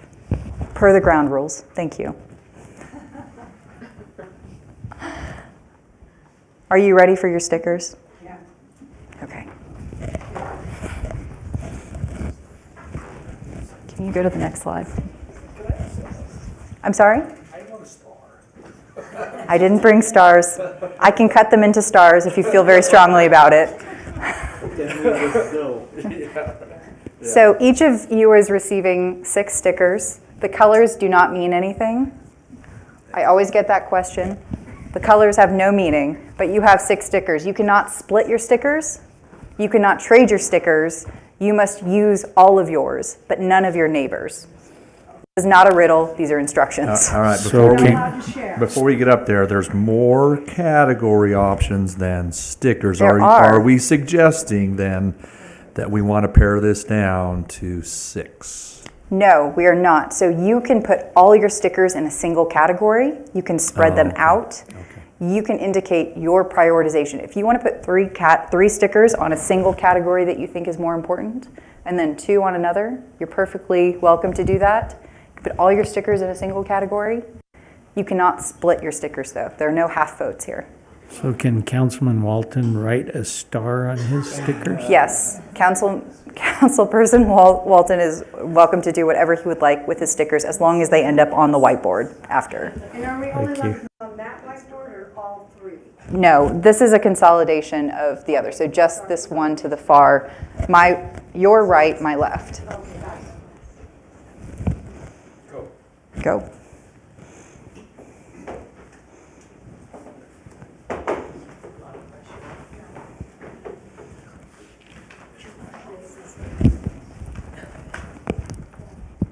Yes.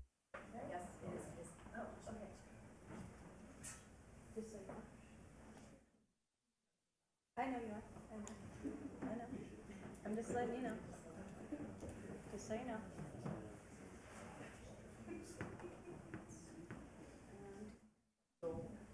Where's the one about the modernization of our zoning? Oh, up here, I see it. I just saw it.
marker.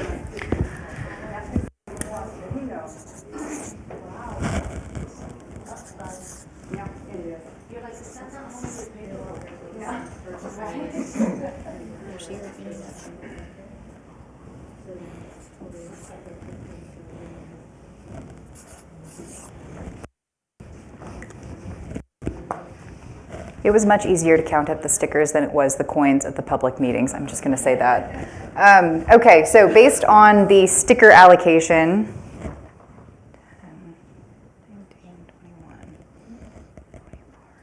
okay, so based on the sticker allocation, the area that received the most priorities votes is the asset and amenities section with 6, followed by infrastructure with 5, growth and development 4, and then diversification of communication as 3. 2 votes each around historic preservation, public safety, and financial stewardship. Services as a category received no votes. Conservation and stewardship as a standalone category received no votes. Given the allocation here, this would recommend, currently there are 7 areas that have received at least 2 votes. Do you feel as though these should be the building blocks, or is there additional conversation around perhaps consolidating some of the areas, or thinking about consolidation of some areas that did not receive any votes?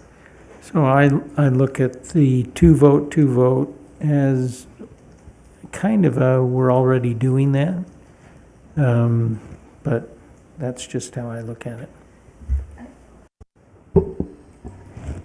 I think I said this when I was standing up there. I look at diversification of communication not needing to be a standalone per se. I think that it could be placed inside one of those larger headings and morphed into a goal that has sub-goals under, like I said, the A with the 1, 2, and 3s underneath that would diversify our communication or how we're going to communicate. Mm-hmm. Would you put that around growth and development, so thinking about the economic vitality, or would it be largely communication about the amenities? It depends on when we talk about diversification of communication and what we're wanting to communicate. Because communication can come in a lot of different areas. So like even I know that in financial stewardship, there was a goal for transparency to be able to have a publication that went out on how our funds were allocated and where all our monies went, and they did a fantastic job. It was wonderful. And so I guess it depends. And maybe it can be a mini goal under each area in one respect or another, that we are making sure that we communicate historic preservation, and maybe it can all happen in one place, in a magazine or something else where we pool these together, but as a standalone, I don't know, that's my personal thought, but it doesn't mean that I don't think that it should not be included. I absolutely think it should be included just in one of the larger goals. Interwoven, Or interwoven, perhaps. yes. Mm-hmm. I think that stewardship and conservation could go up with the financial stewardship and all be under one category, that little bottom square box. Mm-hmm. It depends on if you think conservation as water or electricity. Then I would think that it would go under infrastructure. So Perhaps. maybe it needs to be divided. True. Conservation and stewardship. We And could go stewardship there. two ways with that one.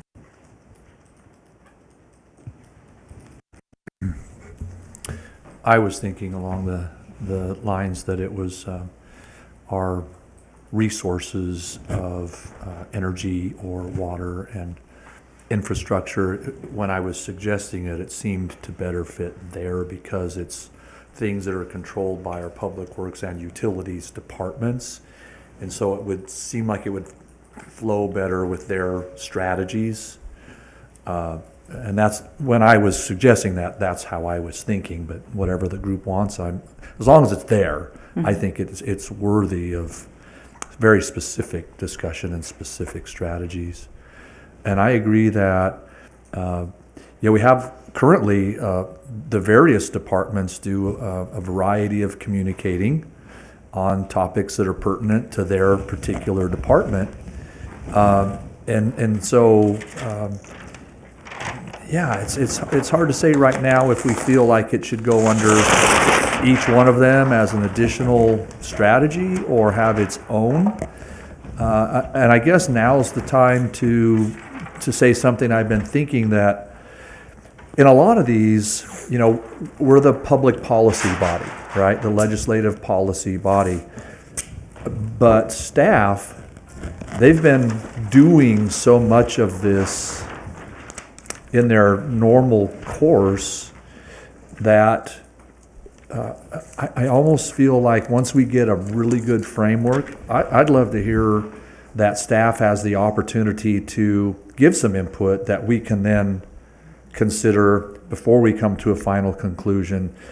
I'm guessing many of them are already thinking that, oh yeah, in my department, that would fit great here, and I'm already doing X, and I would suggest that, we enhance it by doing whatever the thought might be. My point being, I think it's worthy to consider in our direction when we ultimately come to that point, that we find a way appropriately for staff to provide some feedback in ways that it fits within or might fit better within their particular area of expertise and have some insights for us. That's just a kind of a general statement I'm throwing out for our city manager and department heads to consider. So I'm not too. I agree with the mayor. When we're looking at some of these, I kind of put my dots where I think we need additional efforts. Not that the efforts we're already doing should be diminished, or the path that we're on of enhancement shouldn't continue, but that, hey, this is a new thing we're not doing. And so my dots kind of went with that thought in mind. And I think that might be why we saw so much on the amenities. That's something we're not doing, and I think we're all seeing we got to add that. And of course, infrastructure, we've received a lot of feedback community-wide about some of those things. I think we have a great plan. I think the plan's going forward, and by necessity, that plan has timeframes that are extended out, and there's not a lot we can do about that. Time and money, right? Everything's dictated by time and money. Excuse me. But as far as the main building blocks, I support those. I'm agreeable to them, and I think we could find a way if we need to put conservation under one of them, great, or the communication standalone or fit. Again, that might be another great way that staff could provide us some input into how they're currently doing that, or foresee that they could do that. We have a city communications director who kind of manages those things, and she might have some really good insights for us to consider as we create the policy, right? That we might want to consider before we finalize it. I don't know if I said anything useful to go on with, but those were some thoughts at least. I just want to say, I too put my stickers where I thought we needed the most work. So I don't know if everybody else did that, but I went along with how Steve did it, where I felt like that was areas that we needed to really concentrate on. So that's how I did my stickers. Per usual, I'm the one who did it in the areas that I thought we needed to continue, making sure that we were doing as great as we were doing, and then add amenities. I don't think it's bad to have 6 core groups, to be honest with you, and hopefully this encompasses, and I just want to say it straight out, just like Councilman Walton said, our last strategic plan was finished before schedule, and that has nothing to do with us sitting up here. That has everything to do with you guys out there. And the gratitude that I have as a member of this community and now as a member of council sitting up here for your hard work, your integrity, and all that you do to make sure that we're moving forward and doing great things. And I think these 6 hopefully encompass and will give us an opportunity to go forward. And I don't think it's too many, because listen, they're amazing. We gave them it before, and they were ahead of schedule. They're amazing. And so I like the idea of them coming up and giving us some ideas too. So, and I think those are 6 great areas to focus on. Tremendous. I certainly agree. I think that there's a tremendous wealth of knowledge within your department head group. And so we will absolutely follow that guidance and make sure that they also have opportunities to think about how this might operationally be carried out in their own distinct departments outside of this conversation. To make sure that you're provided ample opportunity to make specific recommendations, you've already given a wide selection of priorities and I think strategies related to each of these areas, but I want to make sure that we're explicitly calling out anything that hasn't already been discussed related to these 6 areas. So as you think about assets and amenities, our previous discussion was related to many of the management of existing amenities such as the golf course, certainly the airport as well, the gun club, the pool as well, I would assume in that. Are there other areas of focus or priority or strategy that you think should fall within that assets and amenities that we haven't called out quite yet, or that you would maybe move from another category into this one? I talked with folks who are members of one of the congregations, and they're interested in doing something for the youth as a place of meeting. And so I think one of the things that need to make sure of is that we protect the ability, if that requires zoning or whatever, to have the emphasis of a meeting place for youth or whoever, so that it's compatible with, our codes.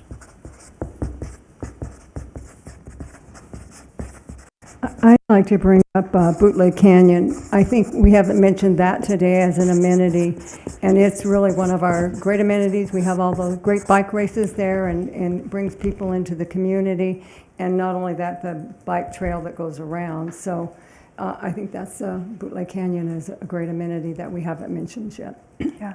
Do you see that as an amenity that needs to be built upon or perhaps maybe just communicated about? I think we could maintain it a little better, and probably communication.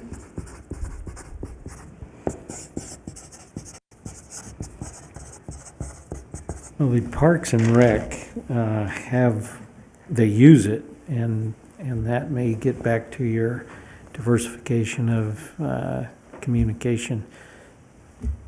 We didn't mention Lake Mead.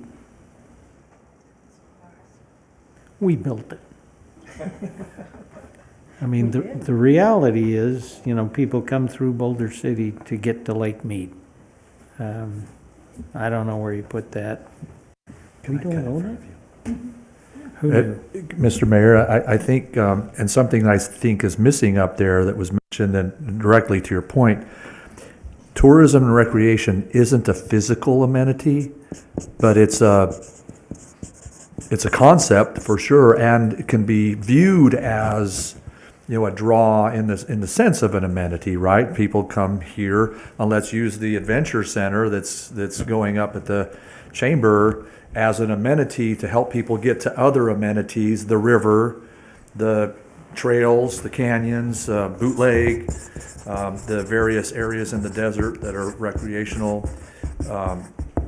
And so I think we can't forget about that one somewhere in this, in a broader sense, the recreation and tourism.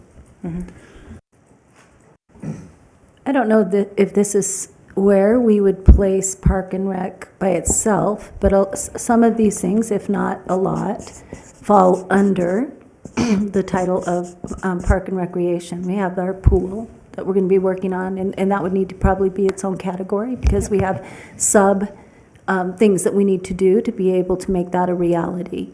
You have Bootleg Canyon. You have some of these places that need to be maintained and continued forward, right, to make sure that they're done. But I also see a separate, category for things that don't have a category, like an airport or like the, and I don't know if cemetery, what does cemetery fall under, public works? That could be infrastructure. Yeah, and it could be honestly. infrastructure.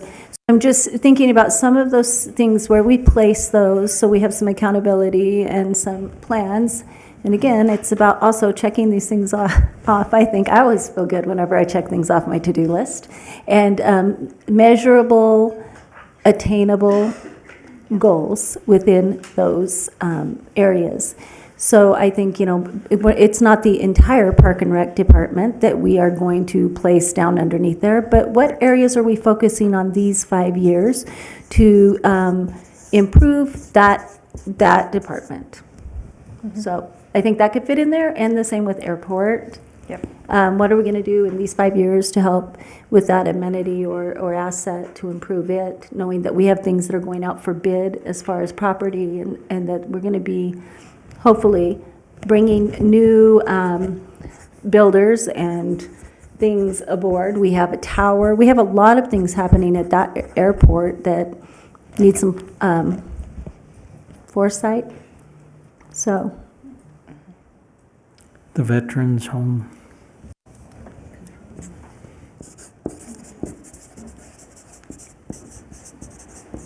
What specifically related to it? So we have a attitude in Boulder City of respect for veterans. So we have Veterans Drive, Veterans Memorial, Veterans Home, Veterans. So we have about 1,500 motorcycles, it seems, all at once come out to the cemetery. So we have a feeling of appreciation in Boulder City that I don't know that anybody else mimics as well as we provide for respect. So it's a feeling that we have. We happen to have a veterans cemetery. We happen to have a veterans home. We happen to be looking at getting the Veterans Memorial. So it's a appreciation, a feeling of gratitude, respect, and so the feeling, some of the things that we have in Boulder City are a feeling. are these some of the things that you'd like to see included, like in the communication aspect of it, so people understand what we have here, or? So it is an asset. Right. And, we walk in the Veterans Cemetery, for instance. Yeah, I mean, it's, whether we own it or not, it's a good deal to have because they pay for it. And we get to have it. What can we do in communicating that to individuals, that that's here for them, since we don't own it, but we own it in essence as a community because we love it. What could we do as a city to communicate, or We give them land. more land? The Veterans Memorial, for instance, is looking at that very reality is. Across the street, right? Yeah, we Yeah, have yeah. land. So we could talk about that aspect of it? That's a great idea.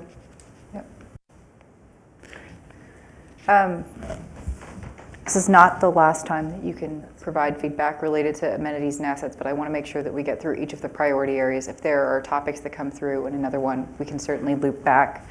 The second is infrastructure. So we have already, let me take this somewhere, I don't know where. Infrastructure, so this includes investment in roads, utility infrastructure, affordable power generation, water conservation as well, I think is maybe most appropriately housed here. What other goals do you have or priority actions that you would provide guidance on for the city over the next 5 years related to infrastructure? I can throw some. Yeah, it's all water. Currently, we've worked under the the invest in infrastructure, and it's been pretty general. I think there's maybe some value in breaking out the specific strategies by what utility we're referring to. You know, electric, maybe we need some specific strategies for electric, maybe we need some specific for water, and maybe we need some for wastewater. And again, I'm not knocking the old one, but we're growing. We've you know, let's go to 2.0 and maybe drill down a little bit more and be specific on those that then can carry more specific goals within them. And therein might be, if we break down, you know, electric, then, you know, seeking the most financially viable way to get electric, whether it's our own generation, our own storage, or going out on the open market, whatever it might be. Or water could include, among many other things, the conservation, right? And wastewater, you know, we're right in the middle of the feasibility study with the Water Authority. There might be some very specific things we need to look at there, whether we end up, you know, which option we do choose for reclaiming or returning in the credits, and if there's any additional opportunity to monetize our facility by taking water from a community who's, you know, peaked over the hill and charging them for, you know, treating their water, whatever the case might be. So anyway, that's a long way to say maybe there's value in breaking it out by type of utility or type of infrastructure, right? You could include public works and roads. Yeah. You could include landfill. Is that maintenance of current services, or do you see the need for maybe expansion of the services? Discussion of current services. Is that, I think you said that right? Discussion of current services and how we could make sure that it's beneficial for our community. It's always good to take a look. Along that same vein, so we have trash /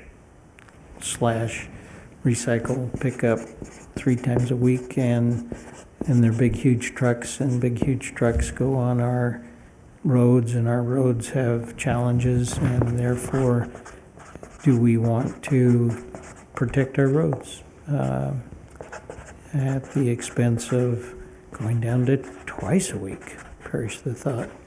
Or once a week. I just wanted to go back on one thing on the electricity, of trying to come up with ways to bring our electricity down, because with the use of electric cars and vehicles, we're going to put a larger strain on electricity. So I think that's like a number one priority, and is kind of look into ways of making it more affordable for the electricity. And then also, too, I agree with Dr. Hardy on the roads, destroying the roads with these heavy trucks, picking up trash 3 times a week. Nobody gets service like that anywhere except in Boulder City. So that's really something, too, we want to keep paying for the streets to go forward. So I think that's a great one to add on.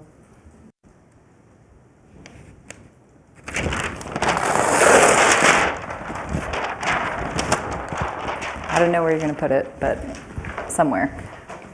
Growth and development.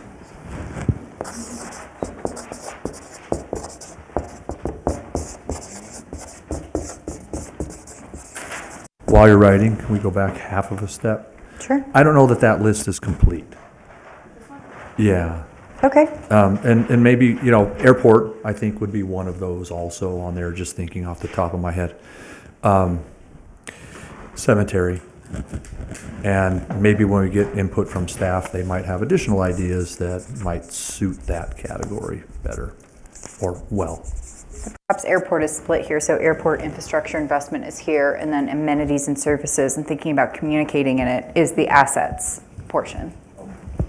Yeah, no, I agree. I think it is appropriately placed there, given that would, if there needs to be investment, it might be an infrastructure investment in the nuts and bolts. Again, I'm going to say, coming up with some zoning for townhomes so that a developer knows they could build some townhomes in Boulder City, and what were the parameters of building a townhome so that we can get some more affordable homes into Boulder City by having current code modernization. Thank you. Townhomes is also here, though, explicitly. A lot of what I heard at the meetings was the needs for our schools to be replenished, and there's a lot of challenges, I think, that we face as a community as far as this goes, and just the diversification of the kind of building that we do in the future. And I think that's going to have to include decisions. I mean, we could look at parcels of properties, right, that we could put before the community to ask them, is this something you'd like to see here to bring in? If they're really saying what they're saying when they come to these, right, is they're concerned that we don't have the youth to work or the younger generations, and that eventually, heaven forbid, us older folks are going to leave, and then what's left? And I know part of it is because we're a small community that doesn't grow a lot, so our housing prices are higher. So to come here costs more.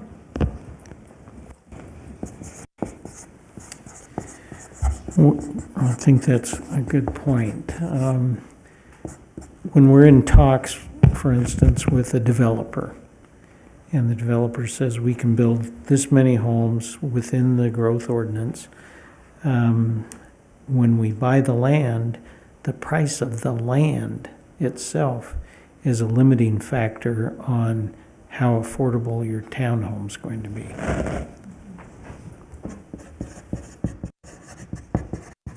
If I can continue that, I think the strategies that were under the strategic plan we're replacing, there were a lot of really good ones there. I'm not sure how, maybe we could have done more, or maybe approached it in a different way. I think some of those should carry over. I won't enumerate them now, but if we look at them and consider how they might and which ones might carry over to achieve what's being expressed here. Is there a role for economic vitality? So thinking about support of local businesses under growth and development? Yeah, so folding that here, even though it was not voted on as a separate category, making sure that that is also interwoven.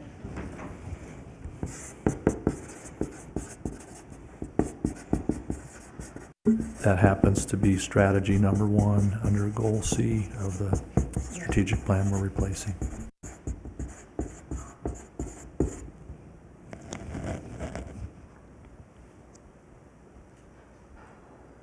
Others here for growth and development?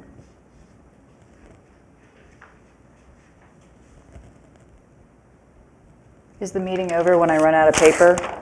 No, I'm kidding. We have another pad. Don't worry.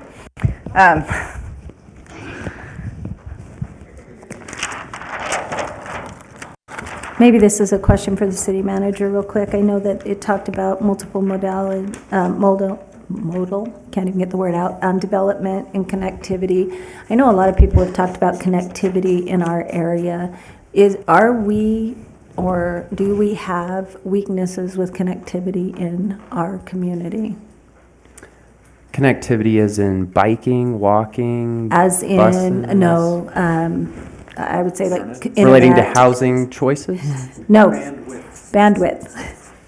Internet. Oh, internet, yes. Yes. So currently, Lumen, the parent company of CenturyLink, is pulling gigabit fiber throughout many of the neighborhoods in the community that were unserved by Cox. So we are actually, according to all of the FCC maps, without that, we're considered served as high-speed internet. But there is some nuance to that. It doesn't mean that every house is served, but I do believe with the work that Lumen has done in the community, we are much farther along related to broadband, and the community is served very well in another way by Verizon and T-Mobile 5G home internet. No, because that's what I heard a lot too from individuals, was to increase that. And I thought we had been working on that, and I didn't know if we needed to include that as a goal within growth and development to be able to still work on that because we still have some limitations in that area, or if that was being addressed? I think there's 2 upcoming cell tower leases that will enhance cell coverage, which should lend to more of the 5G internet offering being offered. I think it's already far enough along. It will be completed in this year. So. Okay, and then also thank you for bringing up my connectivity thing. This could be an area where we bring up for our aging population connectivity, as far as you talked about paratransit or different things like that. Maybe we can use that in that area. Growth and development. In growth and development, connectivity for seniors or connectivity for everyone for that. As far as getting around, we are a little bit out of town.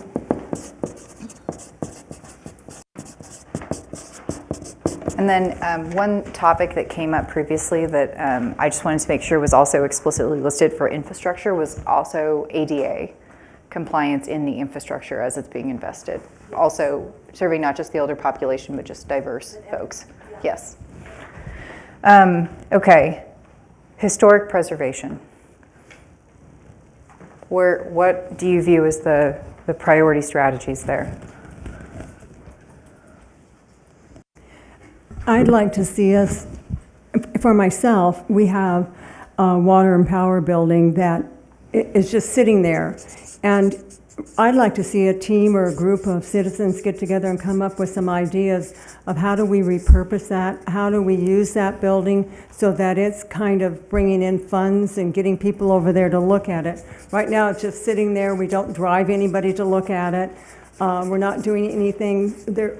It's not making any money. We're not charging anything to make improvements on that building. So I'd like to see some kind of group together that would come up with some great ideas for that building, and also to be a driver to get people to go down there and look at it, since it is one of our historic buildings.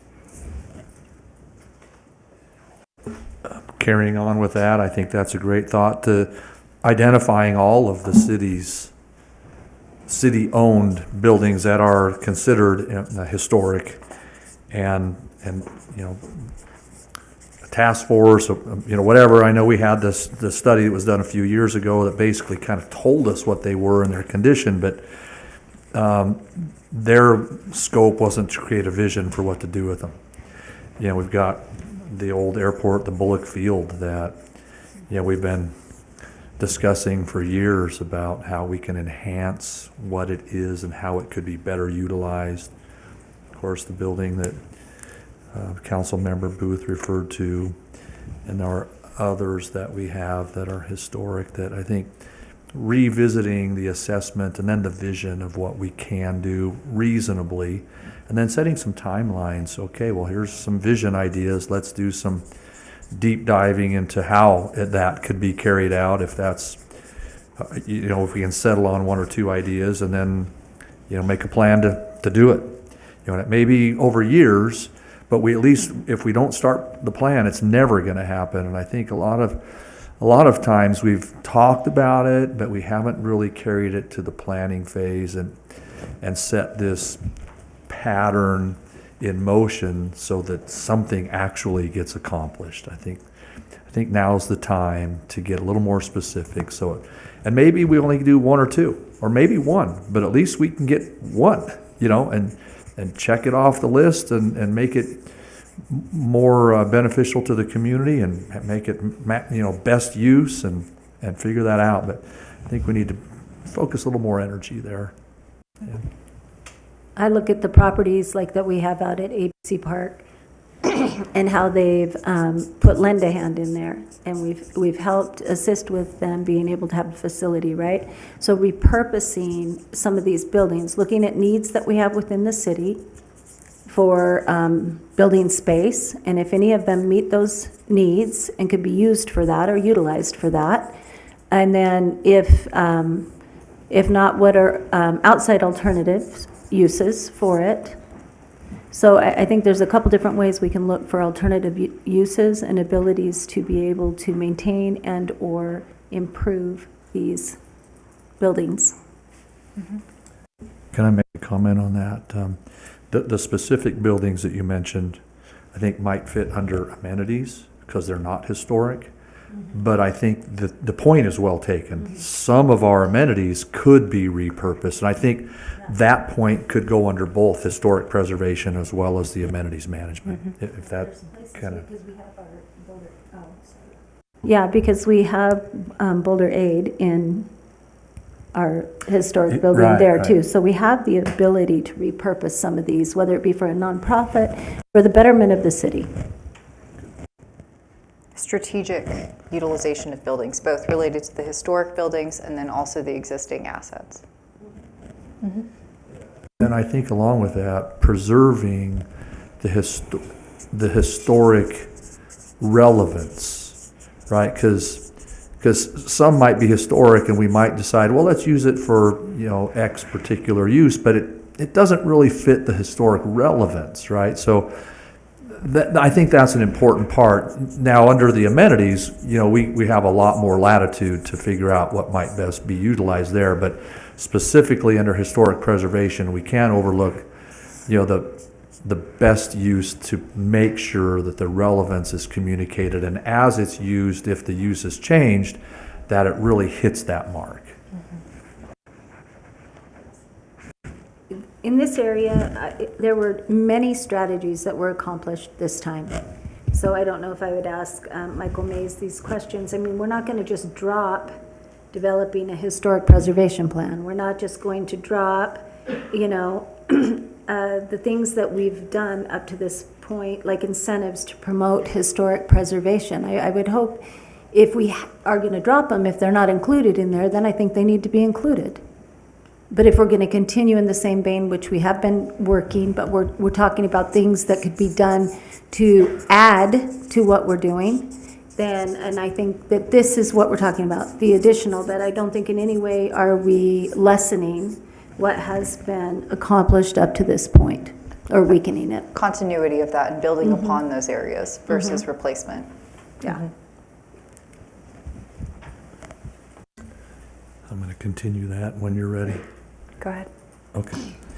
I really like that we've started to, provide opportunities for those who want to renovate their historic properties, particularly residential at this point, but not only, by, providing the incentives where we have matching up to a certain dollar amount for the modification or the improvements that they need to make, or the class on how to install these historic replica windows. I think it's important. We have some buildings in the historic district that aren't necessarily by definition historic. They're just old. However, that's an area where we have some blight. And we've started to work on using RDA funds to help eliminate blight. But I think it's important that we recognize the opportunity to work closely with building owners who come in and they buy some of these older buildings in the historic district, but to create a viable business, the investment is almost unreasonable for a return on investment. So ways that we can work with them within the codes and within meeting the intent of the code that doesn't financially break their back, and then they end up, dropping the idea of the project because it's not financially feasible. Can you put that in about 5 words? Reduce barriers to historic usage. You're Yep, awesome. got it. Thank you. Okay. I'm just going to switch these. Oh, okay. Okay, onward. Thank you. Public safety.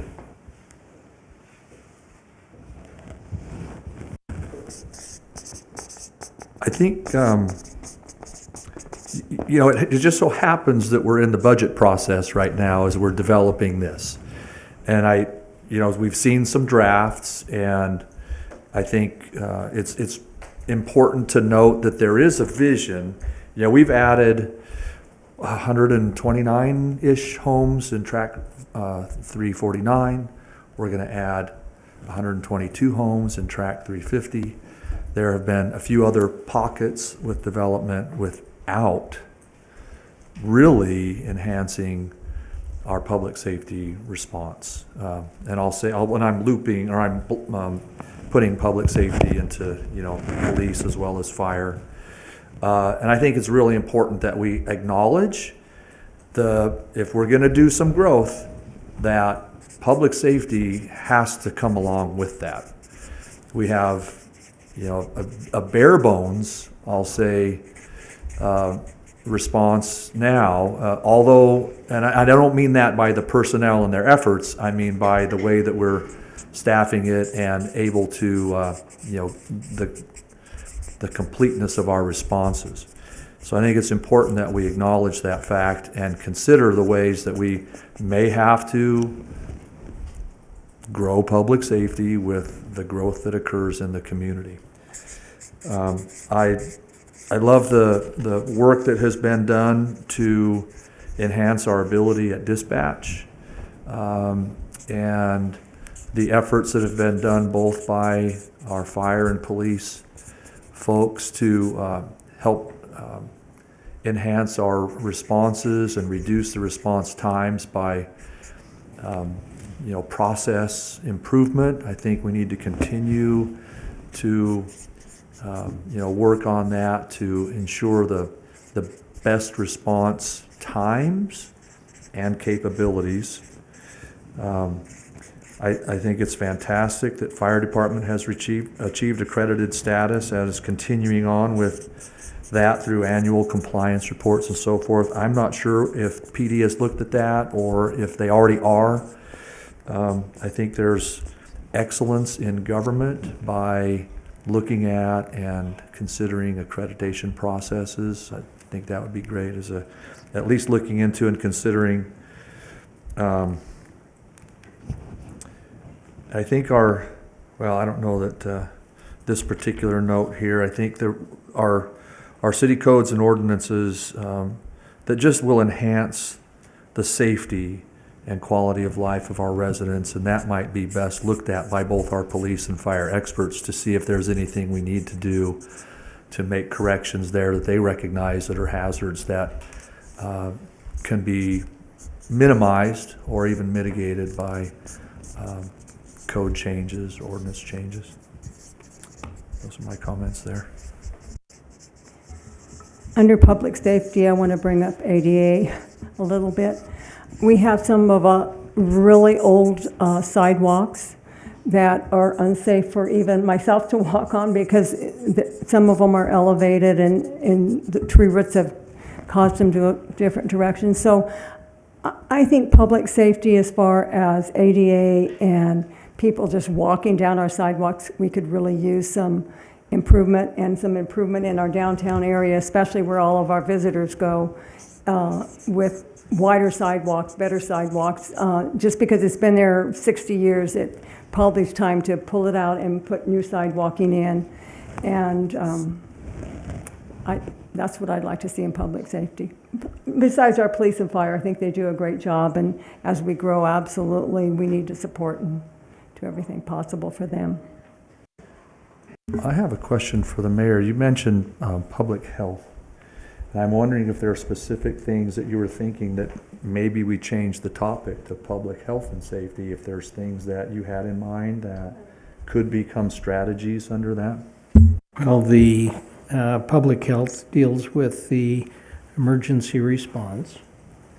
And then in the emergency response, as I'm told, that we don't have our emergency response unit take the patient further out of the community, for instance.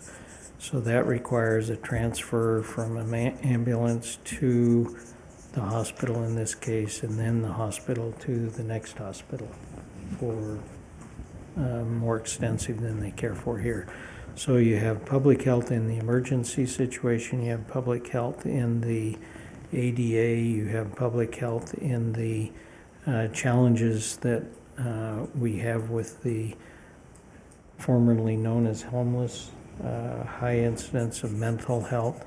We have hired someone in cooperation with the hospital to help with the mental health issues. We have the reality of drug overdoses. We have all of those kinds of things that fit into. And then, you know, when we went through COVID, we had a wake-up call on what we do with public health and how we do it.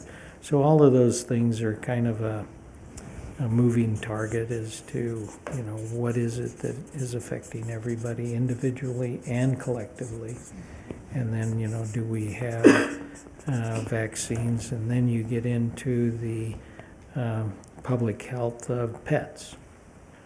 And, you know, how do you make sure that we have our pets healthy so that they don't get somebody else unhealthy?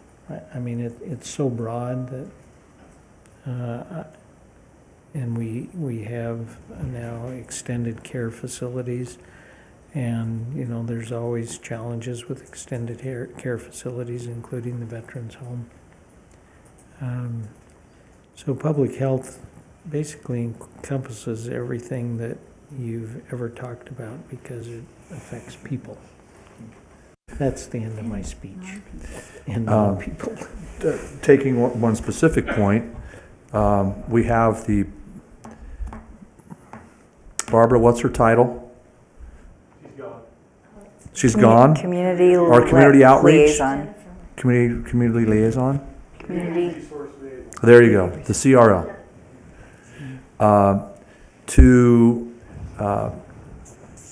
Did you say she's gone? Barbara left from Barbara. here. Oh, Barbara. Not Jennifer. Not Elaine. Okay. So anyway, our community response liaison to find a way to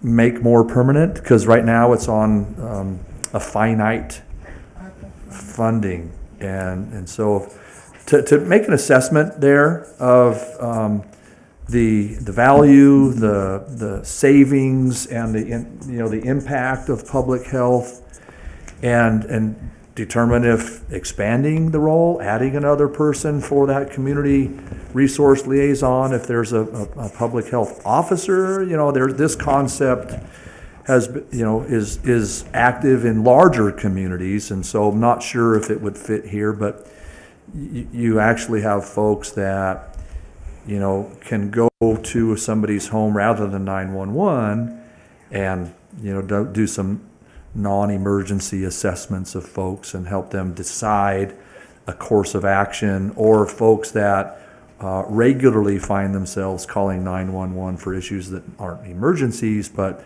have a medical need, and where that might fit, and so that just as a strategy to look a little bit further into the value there and find more potential permanent funding, at least for that individual, or that position, I should say, which I think can do a lot to what Mayor Hardy has mentioned in his comments.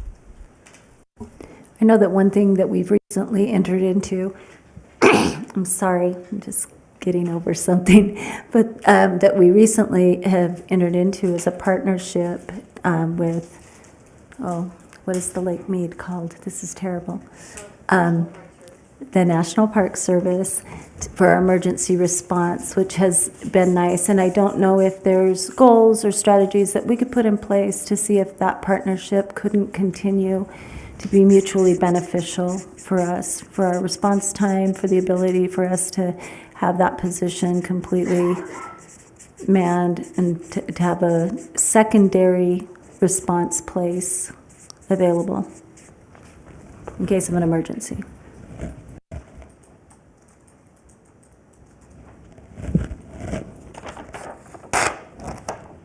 I'm just going to rip it. We'll just stick this here.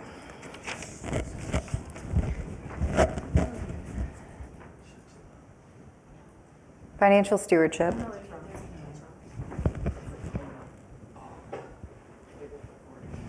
I'm sorry, I looked up at the clock and thought, Time flies when you're having fun. wow, time flies when you're having fun.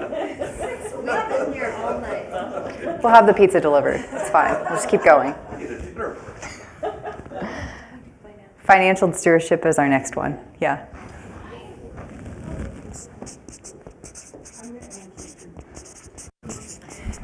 That means that you don't spend more than you have. Be responsible. You have to do the budget and follow the budget and see what you have and work within those parameters. I also think it represents a greater, absolutely 100% includes what you just said. I mean, at my house, if I don't have it, I don't spend it, and that's the way it goes. And in this house, I think it should be the same way.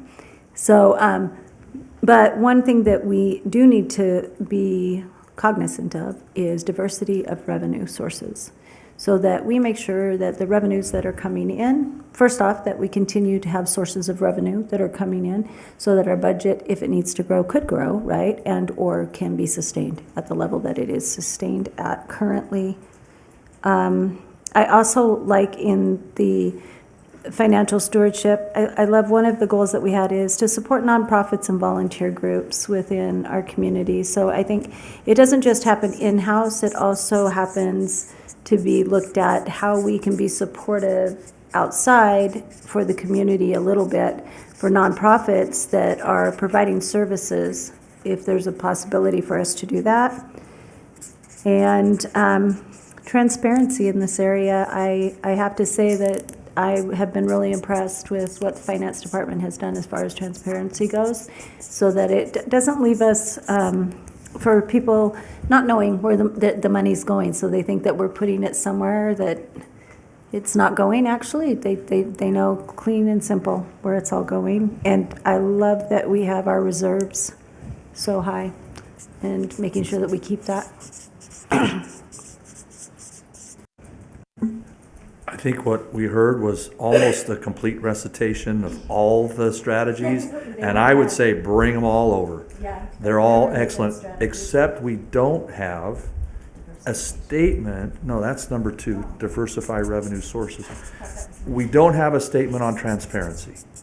We have reached it, I believe, in a great fashion, but I think a statement on it is valuable and warranted.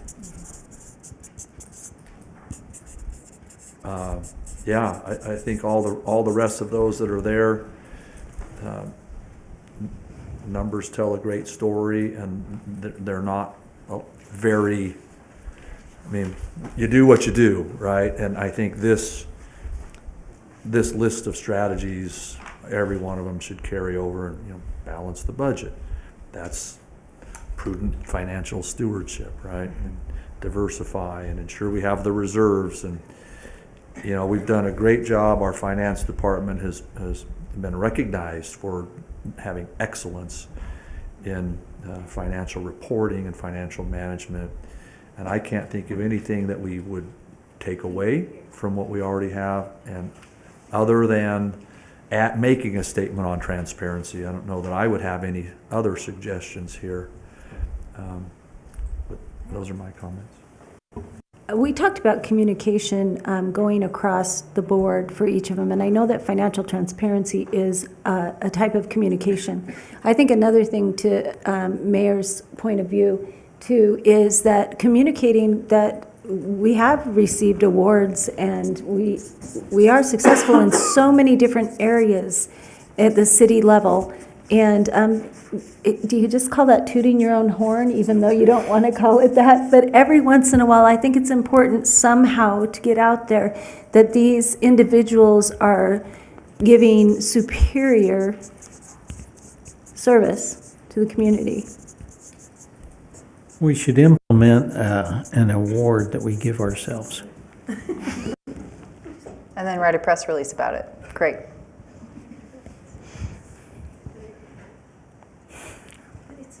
That gets into public health again. I tried to break my arm as I was patting my back.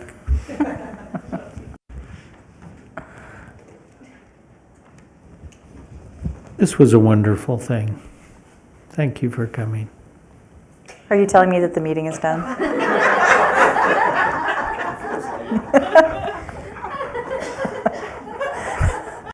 Well, we have gone through all 6 of our areas.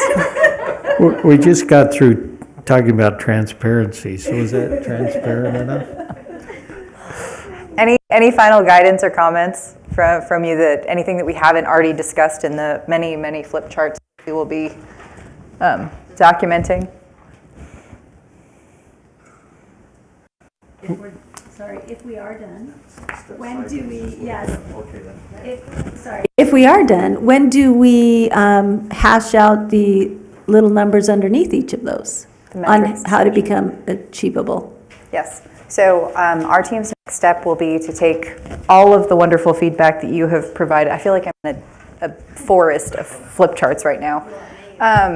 It is a maze. You're right.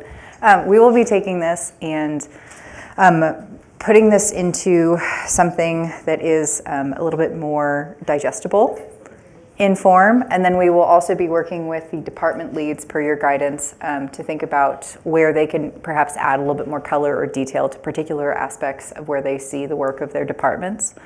From there, we will have a first draft. I want to emphasize first draft for your review. We will then use that to refine the draft and then also to begin the discussion of metrics. And so just that process will take a little bit of time. We anticipate that being, we will work on the timing, but end of May, early June, so that we have a fleshed out draft, something to react to, and then we can begin thinking about those metrics. By then, will you guys think about actually moving to Boulder City because you've fallen in love with our community? I have considered it already, and I was told, no, we want you to come here and visit our restaurants and our amenities, and we want And then you go and everyone home. else to go home. So Spending money. we will, yes. Excellent. Other final comments? Well, I have one, which is thank you for taking the time out of your days to be here and to provide this thoughtful feedback. We could not do this without you, and so we appreciate you loaning us your brains, your thought, your consideration for these multiple hours.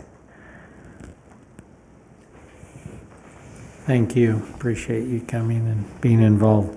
With that, close the presentation and go to public comment. If there's anyone here or at the phone line or written public comment, phone line 702-589-9629. And anyone who is here who would like to justify their existence, in the words of Isaac Asimov, they'd be more than welcome to come forward and say something. And no one on the phone line still, and no one on written comments, and No written comments were submitted.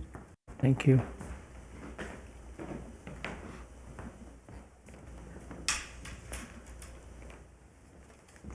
So, Mr. Mays, did you have all of these things hidden away somewhere? I went and found more. I'm impressed. Seeing no one on the phone, no one here, we'll close public comment, and this meeting is adjourned. Thank you.